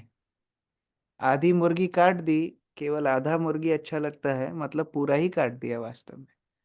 श्रुति स्मृति पुराण आदि पंचरात्रि विधिम बिना एकांतिक हरि भक्ति उत्पादेव कल्पते। शास्त्र में बताया है, श्रुति यानी वेद, स्मृति यानी महाभारत रामायण, पुराण आदि सारे पुराण उपनिषद, और पंचरात्र यानी नारद पंचरात्र इत्यादि, ये सब का साथ एक साथ पढ़ के, एक साथ उनकी विचारधारा को लेकर के जो भक्ति करता है वो प्रमाणित है। नहीं तो उत्पात एव कल्पते, वो समाज में उत्पात ही मचाएंगे। अधूरा ज्ञान ज्यादा हानिकारक होता है, तो उस तरह वो ज्यादा उत्पाती है। ठीक है। आशा माता जी। हरे कृष्णा प्रभु जी। प्रभु जी, इसमें अवभृत स्नान आया है, उसका मतलब क्या हुआ? कहाँ पर, कौन से श्लोक में? अभी ये लास्ट श्लोक में ही उन्होंने सभी ने यज्ञ करके अवभृत स्नान किया। वो स्नान का नाम है, जो सुबह के समय पर जो स्नान किया जो पवित्र नदियों में, उसका नाम अवभृत स्नान लिखा हुआ है। आशा माता जी। यस प्रभु जी, मैंने ही पूछा था ये। Okay okay, sorry. Rangani Priya माता जी। हरे कृष्ण प्रभु जी, दंडवत प्रणाम प्रभु जी। इससे भी मतलब इस चैप्टर से भी है और बाहर से भी, कि जैसे अब उन्होंने दक्ष ने शिव जी का अपमान किया था, आए तो उनके यहाँ उनके इस तरीके से मतलब सभी ब्राह्मण गेस्ट के रूप में भी आए थे। तो ऐसे कई लोग कहते हैं कि हमारे यहाँ गेस्ट आते हैं तो हमें, अगर वो कुछ अनर्थ भी करते हैं तो हमें उनका वो करना चाहिए। तो ये ऐसे क्या करना चाहिए कि उनका सम्मान करना चाहिए? गेस्ट कुछ भी गलत कर रहे हैं हमारे घर में, क्योंकि वो गेस्ट हैं तो इसलिए हमें कुछ नहीं उनको कहना चाहिए। ये एक सब्जेक्टिव आंसर है। जैसे मानो कोई भद्र पुरुष आपके घर में आए हैं और उनसे कोई गलती हो जाती है तो सहन करना चाहिए। लेकिन आतंकवादी अंदर घुस जाए, आप बोलेंगे नहीं वो गेस्ट है, वो तो जो कर रहा है करने दो, ये गलत है। तो उधर भी थोड़ी सी हमें हमें मतलब उस समय सिचुएशन के हिसाब से, समय काल परिस्थिति के हिसाब से निर्णय लेना होगा। कोई सामान्यतः भद्र पुरुष आते हैं, मान लो उनके बच्चे आपके सोफे के ऊपर कूद रहे हैं, तो सहन करना चाहिए। ये छोटी मोटी चीजें सहन करना चाहिए। लेकिन एकदम ही कोई चोर डाकू घर में घुस गया, बोले ना ये तो गेस्ट हैं कुछ कर रहे हैं तो नहीं रोकना चाहिए, वो नहीं, ऐसी बात नहीं। ठीक है। वही जो वो कुछ अनर्थ करना चाहते हैं तो हमें क्या उनको अलाउ थोड़ा करना चाहिए? नहीं करना चाहिए ना अलाउ इस चीज के। मैं वही वही तो बोल रहा हूँ। हाँ जी। इतना समय काल परिस्थिति के हिसाब से उसका विचार होता है। हरे जैसे मच्छर, मच्छर भी आपके घर में गेस्ट है, तो मच्छर काटेगा आपको डेंगू हो जाएगा, तो काटने थोड़ी देंगे। तो इस तरह वो समय काल परिस्थिति के हिसाब से आपको देखना हो। अक्रूर प्रभु। हरे कृष्ण प्रभु जी। प्रभु जी, श्रीमद् भगवद गीता अपौरुषेय है, अपौरुषेय शब्द से क्या?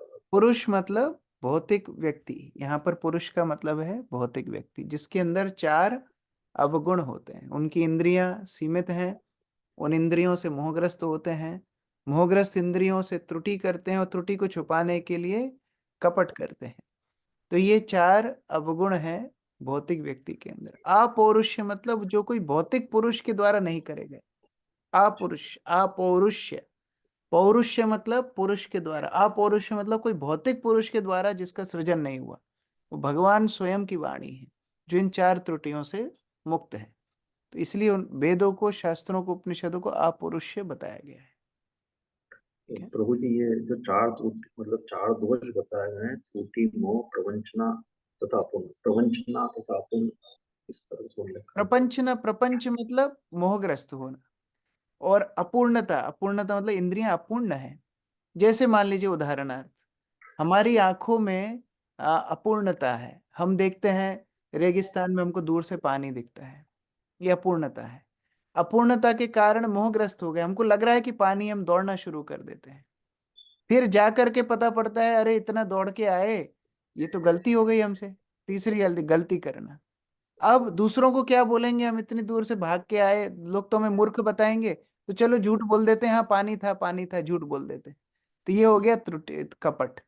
तो इस तरह ये एक दूसरे के साथ जुड़े हुए हैं, चारों दोष भौतिक व्यक्ति के अंदर होते हैं। थैंक यू प्रभु। हरे कृष्ण। आरती माता जी।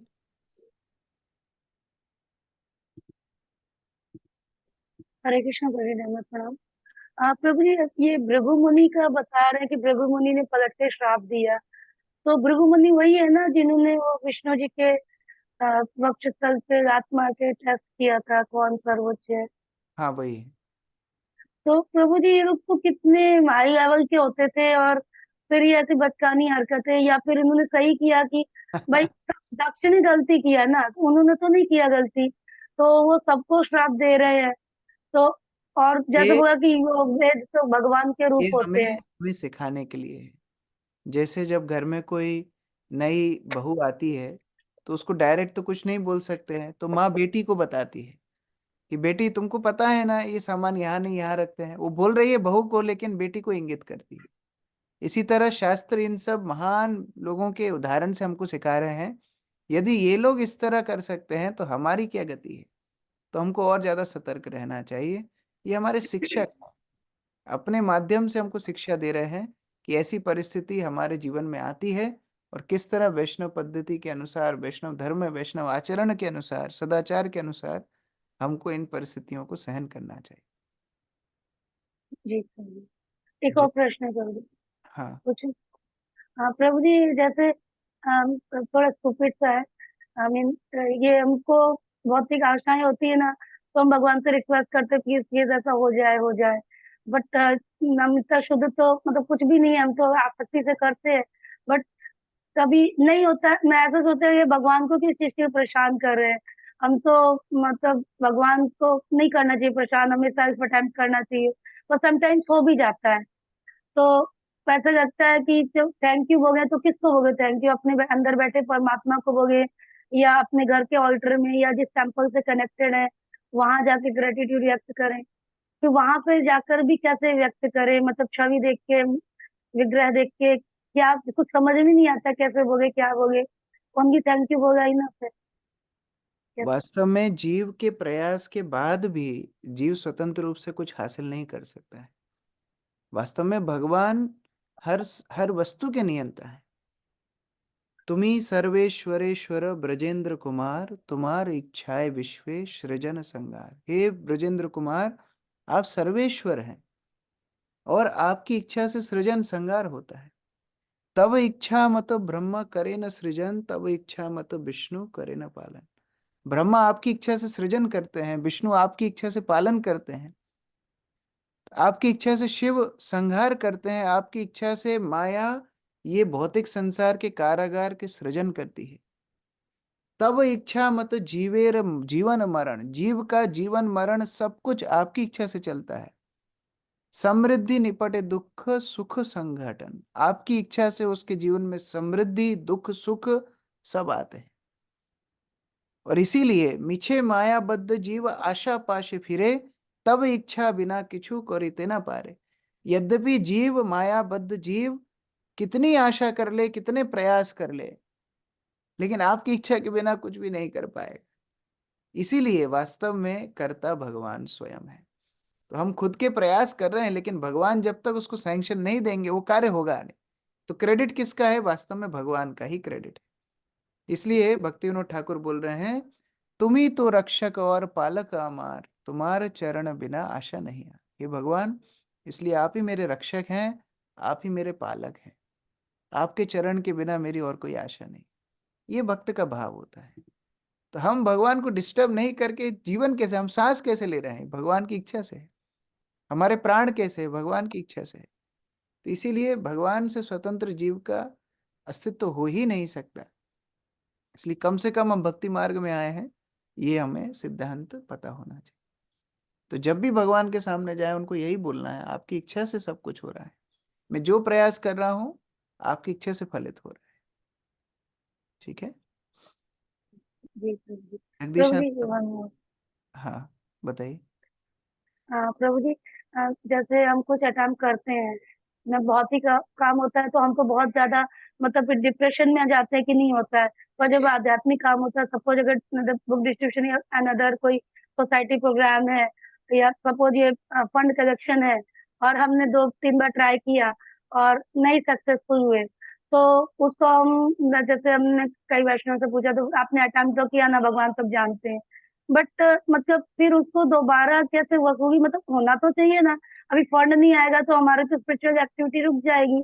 तो मुझे भगवान की आशा पे हम अपना फिजिकली वर्क तो स्टॉप कर दिया। तो अभी मतलब उचित है कि हमें अल्टीमेट हमारा तो अटेम्प्ट हमने पूरा ही नहीं किया, हमें जाना चाहिए ना हमको बार बार? या फिर ऐसा लगता है कि हमारी बेइज्जती होगी अगला बार बार मना करेगा, नहीं जाना है, भगवान की इच्छा होगी तो अपने आप आएगा। या 1-2 राउंड एक्स्ट्रा करिए, 16 राउंड एक्स्ट्रा करे कि उनके मन में आप प्रेरणा दो, आप हमें फंड कराओ। तो मतलब कैसे, मुझे थोड़ा जज नहीं हो पा रहा खुद को, कैसे उसको करना चाहिए। दोनों दोनों एक्सट्रीम सिचुएशन है। एक, प्रयास ना करना और केवल बैठ करके रहना, ये भी उचित नहीं है। और इतना अपने प्रयास पे भरोसा करना कि हमारे प्रयास से सब कुछ होगा, ये भी अनुचित है। भक्त हमेशा ये ध्यान रखता है कि मुझे प्रयास करना है, बाकी भगवान की इच्छा है। तो विरक्त भाव से प्रयास करना ये एक कला है, यही हमको सीखना है। हम अगर पहले से ही फल के प्रति आसक्त रहेंगे तो ये शुद्ध भक्ति नहीं रहेगी। तो प्रयास में आसक्ति रखिए, फल में आसक्ति मत रखिए, ये भक्ति है। वो प्रयास, हमारी प्रयास में आसक्ति है कि हमें कृष्ण की सेवा करना है। अब कृष्ण उस सेवा को फलित करते हैं कि नहीं, वो उनके ऊपर है। श्रील प्रभुपाद 40 साल तक प्रयास करते रहे, क्या वो प्रयास विफल रहा? इस्कॉन शुरू होने के पहले 40 वर्ष तक प्रभुपाद जो प्रयास कर रहे थे, क्या वो विफल रहा? आज मान लो इस्कॉन नहीं खुलता, आज इस्कॉन का संस्थापना नहीं होती, तो क्या प्रभुपाद कम आचार्य रहते, छोटे आचार्य रहते? तो प्रभुपाद तब भी महान आचार्य रहते, क्योंकि गुरु के उद्देश्य के लिए पूरा जीवन समर्पित प्रयास किया है। तो इसलिए भक्त लोग बोलते हैं कि भगवान प्रयास देखते हैं, उसके बाद भगवान के ऊपर है वो फल देंगे या नहीं देंगे। हम वैसे भी करता नहीं, ये कर्ता भाव से मुक्त होना चाहिए। प्रयास करते रहेंगे, सेवा जुड़े रहेंगे, लेकिन भगवान के ऊपर है वो उन प्रयास को फलित करते हैं या नहीं। जगदीशानंद प्रभु। हरे कृष्णा प्रभु जी, धन्यवाद प्रणाम। प्रभु जी, जैसे अभी इस अपने यज्ञ के अंदर बैठे थे पंडित लोग, ब्राह्मण लोग, तो उनकी भक्ति भी नष्ट हो गई या केवल आध्यात्मिक ज्ञान नष्ट हुआ उनका? भक्ति तो थी ही नहीं, ये लोग शुद्ध भक्त नहीं है।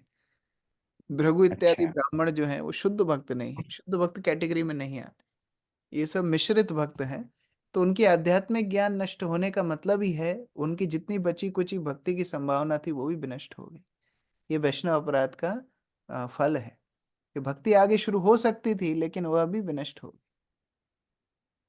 ठीक है। अच्छा, दूसरा क्वेश्चन प्रभु जी यह था कि शंकराचार्य के जो भी अनुयायी हैं वो सब मायावादी हैं प्रभु जी? बिल्कुल 100%।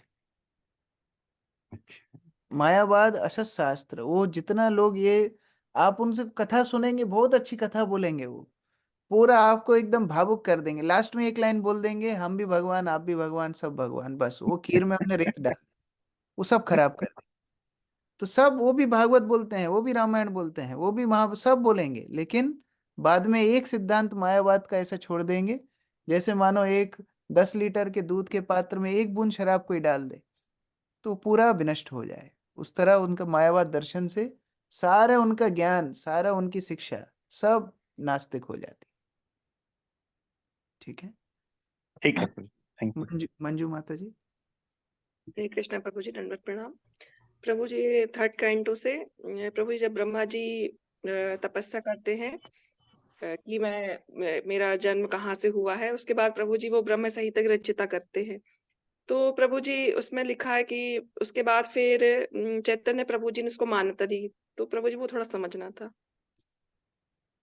जब भगवान का वो तप करते हैं, भगवान की बांसुरी से गायत्री की उत्पत्ति होती है। वो गायत्री श्रवण करके ब्रह्मा जी को ब्रह्म ज्ञान मिलता है। तेने ब्रह्म हृदय आदि कवि, आदि कवि ब्रह्मा को ब्रह्म ज्ञान प्राप्त होता है भगवान की गायत्री से। उसके बाद वो भगवान को जो प्रार्थनाएं करते हैं वो है ब्रह्म संहिता। लेकिन ये ब्रह्म संहिता ग्रंथ उपलब्ध नहीं था जन सामान्य के लिए। तो जब श्री चैतन्य महाप्रभु आज से 550 वर्ष पहले जब दक्षिण भारत की यात्रा कर रहे थे, तो वहां पर एक, मैं मंदिर का नाम भूल रहा हूँ, अनंत पद्मनाभ मंदिर था ना, कौन सा मंदिर था, एक मंदिर में वहां पर चैतन्य महाप्रभु को ये ब्रह्म संहिता की एक प्रति मिली। तो उस समय तो छपते नहीं थे किताबें, तो पत्रों पे लिखते थे। तो महाप्रभु अपने हाथ से उधर से उसको कॉपी करके लेकर के आए, उसका एक प्रति बना करके लेके आए और सभी भक्तों को बोला कि मैं तुम्हारे लिए विशेष गिफ्ट लेके आया हूँ दक्षिण भारत से, ये ब्रह्म संहिता और एक कृष्ण करणामृत बिल मंगल ठाकुर, ये 2 किताब लेकर के आए थे। और सभी भक्तों को बोला सभी अपने अपने हाथ से इसका एक एक कॉपी बनाओ और सभी इसको पाठ करो, इसको समझो, ये सिद्धांत भागवत का सार है। तो इसलिए चैतन्य महाप्रभु ने उसको जन सामान्य के लिए उपलब्ध कराया। इसलिए प्रभुपाद ने तात्पर्य में लिखा है कि चैतन्य महाप्रभु ने उसको मान्यता प्रदान। तो प्रभु जी इसके पहले उपलब्ध नहीं थी वो? उपलब्ध नहीं थी, मैं जन सामान्य के लिए उपलब्ध नहीं थी, किसी मंदिर में कहीं कहीं रखी हुई थी, उस तरह उपलब्ध नहीं थी सबके लिए। जैसे कई किताबें हैं आज, जैसे मैं कुछ दिनों से मुकुंदमाला स्तोत्र पढ़ रहा हूँ, वो है महाराज कुलशेखर की किताब, बहुत सालों से है दक्षिण भारत मंदिर, लेकिन प्रभुपाद ने जब उस पर टीका लिखी अभी घर घर में है, तो एक तरह प्रभुपाद ने उसको फेमस किया, उसी तरह चैतन्य महाप्रभु ने ब्रह्म संहिता को फेमस किया उस तरह। हरे कृष्ण प्रभु जी। जय प्रभु। हरे कृष्णा प्रभु जी, धन्यवाद प्रणाम। प्रभु जी, मेरे 2 क्वेश्चंस हैं, लिंक्ड हैं एक दूसरे से। पहला क्वेश्चन ये है कि जैसे हमने देखा है कि हर व्यक्ति एक दूसरे को श्राप दे रहा है यहाँ पे, तो ये श्राप देने का क्वालिफिकेशन क्या होता है, ये इसका बता दीजिए प्रभु जी। और ये आप कलयुग में काम करता है क्या? चिंता मत कीजिए, अभी काम नहीं करता है। कि पहले के अच्छा जमाने में प्रभु उनका जी। ब्रह्म तेज होता था, वो लोग शराब दे सकते थे, और शराब देने से उनका ब्रह्म तेज खत्म हो जाता था। जैसे लोडेड बंदूक से आप फायरिंग कर दोगे तो गोली खत्म हो जाएगी, उस तरह उनका ब्रह्म तेज उस शराब देने के माध्यम से खत्म हो जाता था। लास्ट श्राप हुआ श्रृंगी का श्राप परीक्षित महाराज को। वो श्राप के बाद ब्राह्मणों के पास श्राप देने की क्षमता खत्म हो गई। ठीक है, ठीक है, थैंक यू आपको चिंता करने की जरूरत नहीं है। कोई श्राप दे तो उसको बोलना अभी जी, श्राप काम नहीं करता है। ठीक है, ठीक है प्रभु जी, ओके। बसंत प्रभु। हरे हरे कृष्ण प्रभु जी। हाँ, कमल सिंह प्रभु। हाँ जी प्रभु जी, एक निवेदन था कि जैसे मैं शंकराचार्य अपन ये चारों मठ को उनको मानते, प्रसिद्ध मानते, उन्होंने भी तो इसका मतलब सनातन धर्म का उनका प्रचार किया, फिर उन्होंने एक अलग संप्रदाय, एक धर्म बन रहा था, उनको बाहर करा, देश से बाहर करा, उन्होंने मदद करी उसमें। तो अपन उनको शंकराचार्य को इतने उसमें छोटेपन पे क्यों वो लेते हैं? छोटेपन पे नहीं माने हैं, शुद्ध भक्ति के स्तर पे वो नहीं है। जैसे मैं एक उदाहरण देता हूँ, जब बौद्ध धर्म का प्रचार पूरे भारत में हो गया था, बौद्ध धर्म का प्रचार, ये थोड़ा ध्यान से सुनना, ध्यान से समझना है। वैदिक शास्त्रों के नाम पर बलि चढ़ाई जा रही, और इतनी बलि चढ़ाई जा रही थी कि पशु हत्या घर घर में हो रही थी। ये देख करके भगवान बुद्ध देव बड़े द्रवित हो गए। तो भगवान तो स्वयं सारे जीवों के पिता हैं, तो भगवान द्रवित हो गए। भगवान बुद्ध अवतार में आते हैं, बोलते हैं बलि रोको। तो ब्राह्मण लोग बुद्ध का विरोध करते हैं, और बुद्ध भगवान का विरोध करके वो बोलते हैं कि आप बलि क्यों रुकवा रहे हो, ये तो शास्त्र में दिया है। तो भगवान बुद्ध बोलते हैं मैं शास्त्र को नहीं मानता, तुम भी शास्त्र को मत मानो। वहां से बौद्ध धर्म का प्रचार शुरू हुआ, और सम्राट अशोक इत्यादि के बल से बौद्ध धर्म का प्रचार इतना बढ़ गया कि पूरे भारतवर्ष में केवल और केवल बौद्ध धर्म का प्रचार हो गया। शास्त्रों का मानना बंद कर दिया। तो फिर पुराणों में कथा आती है कि भगवान शिव को यह आदेश दिया गया कि आप जाइए इस बौद्ध धर्म का खंडन कीजिए। अब खंडन कैसे करें, बौद्ध धर्म का खंडन कैसे करें?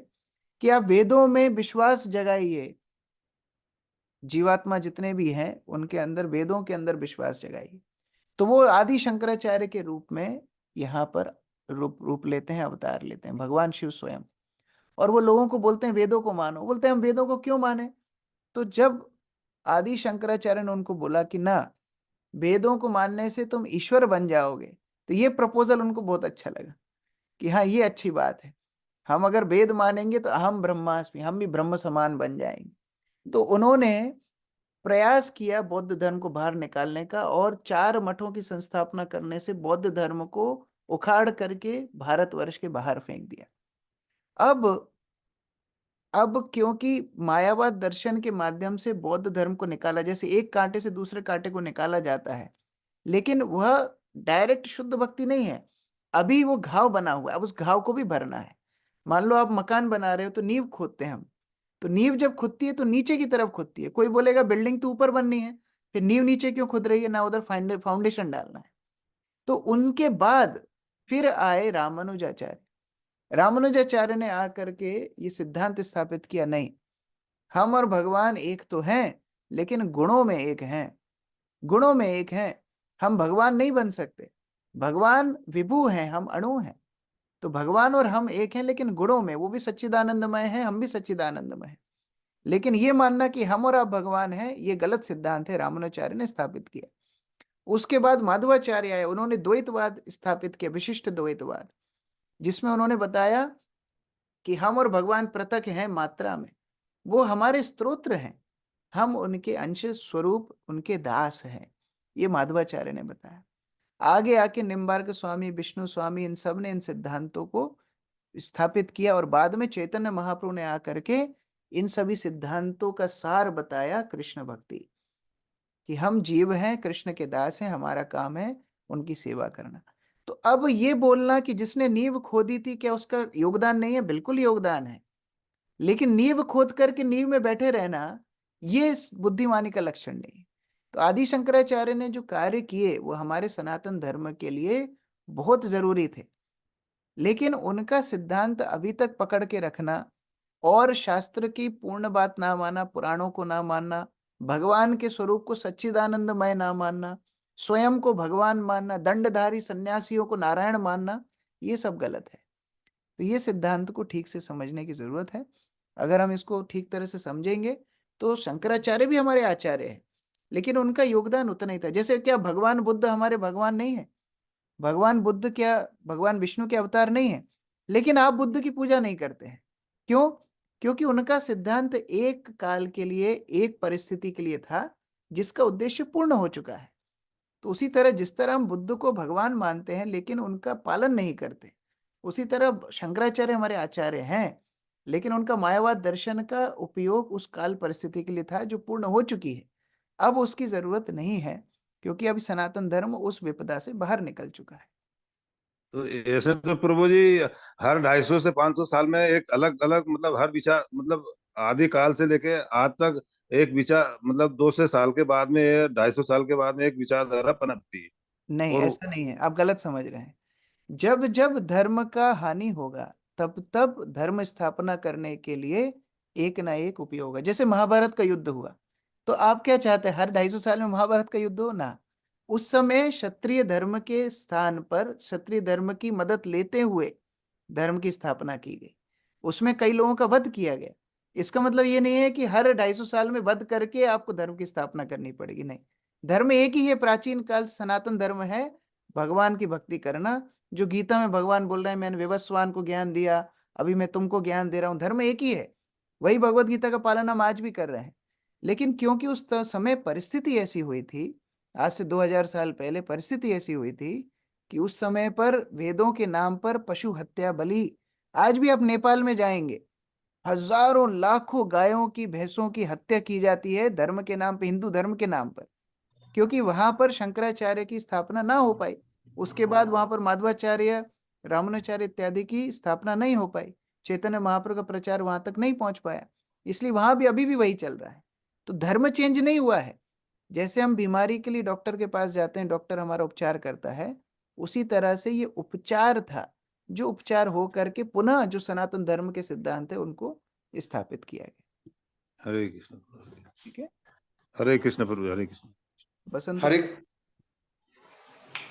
हरे कृष्णा प्रभु जी इसी चीज से थोड़ा सा रिलेटेड था कि जो शिव जी के जो भक्त होते हैं, जो जैसा कि उन्होंने अभी श्राप मिला, तो उस हिसाब से तो ये बात सच है कि चारों तरफ जब हम प्रचार करने के लिए जाते हैं तो इस तरह के लोग दिखते हैं।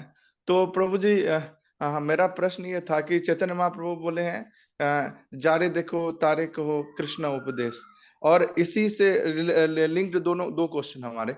तो अभी जो व्यक्ति मिलते हैं, अगर हम, कई लोग बहुत ज्यादा कट्टर होते हैं कि हम तो मतलब वो एकदम शिव के हम भक्त हैं, ये हैं, तो हमें उनको क्या कहाँ तक बता करके छोड़ना चाहिए? और दूसरा प्रश्न है कि उनको कुछ बोलिए, उनकी सुकृति वर्धन कीजिए, उनको प्रसाद दे करके, कुछ शास्त्र देकर मंदिर बुला, सुकृति वर्धन कीजिए। जब जीवों की सुकृति वर्धन होती है तभी वो कृष्ण भक्ति प्राप्त कर पाते हैं। तो अगर डायरेक्ट कोई सुनने के लिए तैयार नहीं है, उनको प्रसाद के माध्यम से, अलग अलग माध्यम से उनकी सुकृति वर्धन कर सकते हैं, और फिर वो भक्ति के लिए और उन्मुख हो जाए। जी जी। और प्रभु जी दूसरा था, जी प्रभु जी मैं ये प्रयास करूंगा। और दूसरा प्रभु जी ये था कि इससे पहले मैं एक अलग इंस्टीट्यूट में जुड़ा था, जो आपको पता है, तो वहां पे भी शिव जी को मानते हैं, लेकिन वो लोग लास्ट में बोलते हैं कि हम कृष्ण लोग जाएंगे, और फिर इस तरह से बहुत सारी चीज वो लोग मतलब इस तरह की नशा वगैरह नहीं करते हैं, बस वो इसको भगवान बोलते को हैं मॉकटेल, इसको बोलते हैं मॉकटेल। मॉकटेल समझते हो? अभी हम गोविंदास में मॉकटेल शुरू किए हैं। थोड़ा थोड़ा फ्रूट जूस डालो, थोड़ा उसमें स्प्राइट डालो, थोड़ा उसमें शक्कर डालो, थोड़ा उसमें नमक डालो, थोड़ा नींबू डालो, सब डाल के बढ़िया एक मॉकटेल बनाओ और पी जाओ। भक्ति करेंगे शिव जी की, जाएंगे कृष्ण लोग, ब्रह्मा जी भी साथ में रखो, गणेश जी भी साथ में रखो, सब रखो, जिससे सबके कस्टमर हमारे पास आए। ये दुकानदारी है।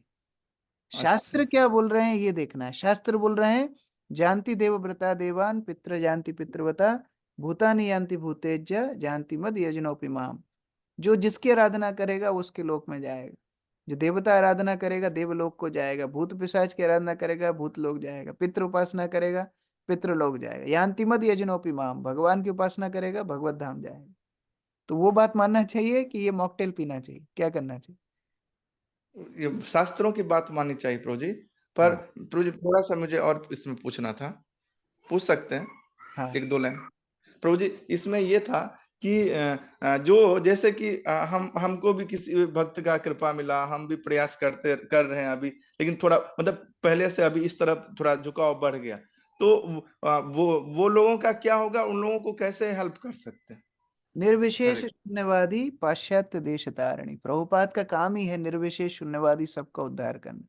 तो प्रभुपाद की कृपा से इन सब का उद्धार होगा।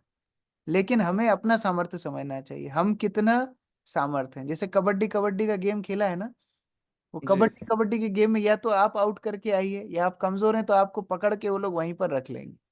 तो उसी तरह हाँ से अगर हम सामर्थ्यवान नहीं है, ठीक है, हम प्रचार नहीं कर पाएंगे, लेकिन बाकी जी प्रभुपाद के ऐसे ऐसे महान योद्धा हैं जो उनको भी उद्धार करेंगे, पूरे विश्व को कृष्णमय बनाएंगे। क्योंकि चैतन्य महाप्रभु ने ये बताया है, हर नगर आदि ग्राम में उनके नाम का भजन होगा, कीर्तन होगा, उनके अनुयायी बनेंगे। तो ये चैतन्य महाप्रभु की शक्ति से, प्रभुपाद की शक्ति से सबको प्रचार होगा। लेकिन हमारा कितना सामर्थ्य है उसके अनुसार हमको करना चाहिए। जी थैंक यू सो मच प्रभु जी। भुवन मोहिनी माता जी। हरे कृष्णा प्रभु जी, दंडवत प्रणाम। प्रभु जी आप नेपाल की बात कर रहे थे तो इसलिए मैंने कहा कि आपसे शेयर करूं कि मेरे प्रभु नेपाल गए थे। वहां पर भीम का मंदिर है, और वहां भीम को क्या नाम है, वहीं सामने मुर्गा काट करके उसका खून उस कटोरे में डाल देते हैं और वो चढ़ाते हैं। तो इस तरह से वहां प्रचार है पूजा का। हाँ, और असत शास्त्र है ये, ये शास्त्रों सब का मतलब खंडन करते हुए वो लोग मतलब अर्थ का अनर्थ कर रहे हैं बस। हम्म। और दूसरा क्वेश्चन ये था प्रभु जी कि जैसे ये जो श्राप चले, श्राप प्रति श्राप चले, तो ये जो वैष्णव है और जो शिव जी के भी जो शुद्ध भक्त है उनको असर नहीं किए? आ, ऐसा नहीं है। जैसे वैष्णव तो वहाँ ज्यादा थे ही नहीं, ज्यादा से हम्म, ज्यादा कर्मकांडी ब्राह्मण थे, और साथ ही साथ शिव भगवान शिव के अनुयायी थे। लेकिन जैसे ब्रह्मा जी हैं, ब्रह्मा जी को कोई असर नहीं। जिस तरह जो आध्यात्मिक रूप से बलिष्ठ थे, जो आध्यात्मिक रूप से शुद्ध थे, उनको कोई भगवान शिव को कोई असर नहीं। तो उस तरह हम्म, से उन लोगों को कोई असर नहीं हुआ। लेकिन ये आपस में जिनकी आध्यात्मिक उन्नति भी उतनी नहीं थी और एक दूसरे को इस तरह श्राप कर रहे थे, वो एक दूसरे की आध्यात्मिक हानि कर दी। क्योंकि हम कई बार ऐसे सुनते हैं प्रभु जी की यदि भगवान शिव की कोई सच्ची आराधना करे तो उसको कृष्ण भक्ति प्राप्त होती है। बिल्कुल तो बिल्कुल अभी भी मतलब कुछ ऐसे हैं जो सच्चे आराधक हैं शिव जी के, जो उस तरह बिल्कुल। से मदिरा पान जैसे और ये चीजें। अभी हम शंकराचार्य जी की बात कर रहे थे, मान लो कोई शंकराचार्य परंपरा में भी है, लेकिन हम्म, वो भगवान को अपराध ना करे, वो भगवान की लीलाओं को मायावाद ना बताए, वो भगवान के शरीर को माया का शरीर ना बताए, तो उसकी भी आध्यात्मिक उन्नति होगी और एक दिन भक्त बन जाए। उसी यस तरह भगवान शिव का कोई भक्त है, हनुमान जी का कोई भक्त है, गणेश जी का कोई भक्त है, अगर वो सौम्य भाव से, अगर वो ये प्रार्थना करे कि कौन सच्चिदानंद रूप है, मैं उनके भक्त बनना चाहता हूँ, तो एक ना एक दिन वो शुद्ध भक्ति के मार्ग पे आ ही जाएगा। लेकिन अगर वो भगवान को अपराध करे, वैष्णव को अपराध करे और अपने ही मत को सर्वश्रेष्ठ बताए, तो फिर उसकी आध्यात्मिक उन्नति नहीं हो पाएगी। Yes, thank you so much. Hare Krishna. Sonam Gupta माता जी। हरे कृष्णा प्रभु जी, दंडवत प्रणाम। जैसे कि शंकराचार्य जी के बारे में हमने सुना कि वो आए थे, सबको मतलब बोले कि सब भगवान बन सकते हैं। तो वो तो शिव जी के अवतार थे। तो उन्होंने इनडायरेक्टली तो बोला, मतलब जैसे जो वो तो परम वैष्णव थे, तो वो तो फिर भक्ति का प्रचार करते ही हैं। और कहा जाता है कि उनकी कृपा मिलती है तभी जाके हम कृष्ण भक्ति करते हैं। कि तो फिर प्रचार उन्होंने प्रचार एक टेक्निक है। प्रचार एक हम्म, टेक्निक है। जो व्यक्ति बौद्ध धर्म पालन कर रहा है, सब कुछ छोड़ ही चुका है, उसको आप बोलेंगे आओ हमारे साथ 16 माला जप करो, वो करेगा क्या? हम जब प्रचार करते हैं तो कोई ना कोई माध्यम से प्रचार करते हैं। जैसे कई बार हमको बोलना पड़ता है आप हरे कृष्णा जप करो, आपका कंसंट्रेशन बढ़ेगा, तो बच्चे लोग जप करना शुरू करते। कंसंट्रेशन बढ़ेगा, ये उसका छन्न गुण है, इसका गौण फल है, लेकिन मुख्य फल है कृष्ण भक्ति। तो प्रचार करने के लिए कई बार अलग अलग युक्ति से प्रचार करना पड़ता है। जैसे कई प्रचारक इस्कॉन में हैं, वो प्रवचन देते हैं how to build nice relationships, how to stress management, time management. ये सब क्या है? इनका शुद्ध भक्ति से कोई लेना देना नहीं है, लेकिन उस माध्यम से व्यक्ति कम से कम आध्यात्मिक पथ पे तो आएगा, और उसके बाद हम उसको धीरे धीरे कृष्ण भक्ति दे देंगे। तो पूरा जो क्रम मैंने बताया, उस क्रम के ऊपर थोड़ा ध्यान दीजिए। इस प्रकार बौद्ध धर्म को बाहर निकालने के लिए शंकराचार्य ने अहम ब्रह्मास्मि तथ्य को स्थापित किया, तत्त्वमसि इत्यादि स्थापित किया। उसके बाद रामानुजाचार्य, माधवाचार्य इत्यादि आकर के उसको निवारण भी किए। अभी आप दक्षिण भारत जाएंगे तो माधव संप्रदाय, रामानुचार्य संप्रदाय, सबको आपको देखने के लिए अवसर मिलेगा। क्योंकि मध्य भारत में इतना हमको देखने के लिए नहीं मिलता है, इसलिए हमको लगता है अरे शंकराचार्य, उस शंकराचार्य के बाद भी बहुत आचार्य हुए हैं, और उन सब ने अपने अपने काम किए हैं सनातन धर्म की रक्षा करने के लिए। तो उन सब के कॉन्ट्रीब्यूशंस को भी समझना है। बस अब धीरे धीरे आप जो सिद्धांत समझेंगे तो आपको और स्पष्टीकरण हो। तो प्रभु जी उनके शास्त्र में भी मतलब जैसे वो शिव जी के अवतार हैं, फिर ऐसे आचार्य आए, तो उनके शास्त्र अलग है कि उनके शास्त्र में भी बताया होगा कि शास्त्र वो एक ही है माता जी, शास्त्र एक ही है। जो मैं अ, उदाहरण दे रहा हूँ समझिए कि कैसे एक ही शास्त्र, जैसे मैं आपको गीता बेच रहा हूँ, मैं गीता आपको बोलूंगा माता जी आप गीता पढ़ेंगे ना तो आपके घर में सुख शांति रहेगी, आप जी गीता खरीद लेंगे। अब जब गीता पढ़ना शुरू करेंगे उसमें महाभारत शुरू होगी। गीता पढ़ने से आपको समझ में आएगा नहीं, मेरा तो स्वरूप है भगवान को सेवा करना, मेरा स्वरूप है भगवान की भक्ति करना, तो आप भक्त बन जाएंगे। तो गीता मैंने दी आपको क्या बोल के, घर में सुख शांति होगी। क्या गलत बोला मैंने? ना, गलत नहीं बोला। जी लेकिन गीता का मुख्य प्रयोजन है कृष्ण भक्ति। तो भगवान शिव ने आदि शंकराचार्य के रूप में जो भी काम किया है सनातन धर्म को स्थापित करने के लिए किया है, लेकिन उनकी पैकेजिंग इस तरह थी कि व्यक्ति उस समय पर, उस काल परिस्थिति में उसको स्वीकार कर पाए। ठीक है, जी जी प्रभु जी, थैंक यू सर। ठीक है, आज बहुत समय हो गया, कल फिर बाकी प्रश्न लेंगे। हरे कृष्ण। ग्रंथराज श्रीमद् भागवतम की जय, श्री प्रभुपाद की जय।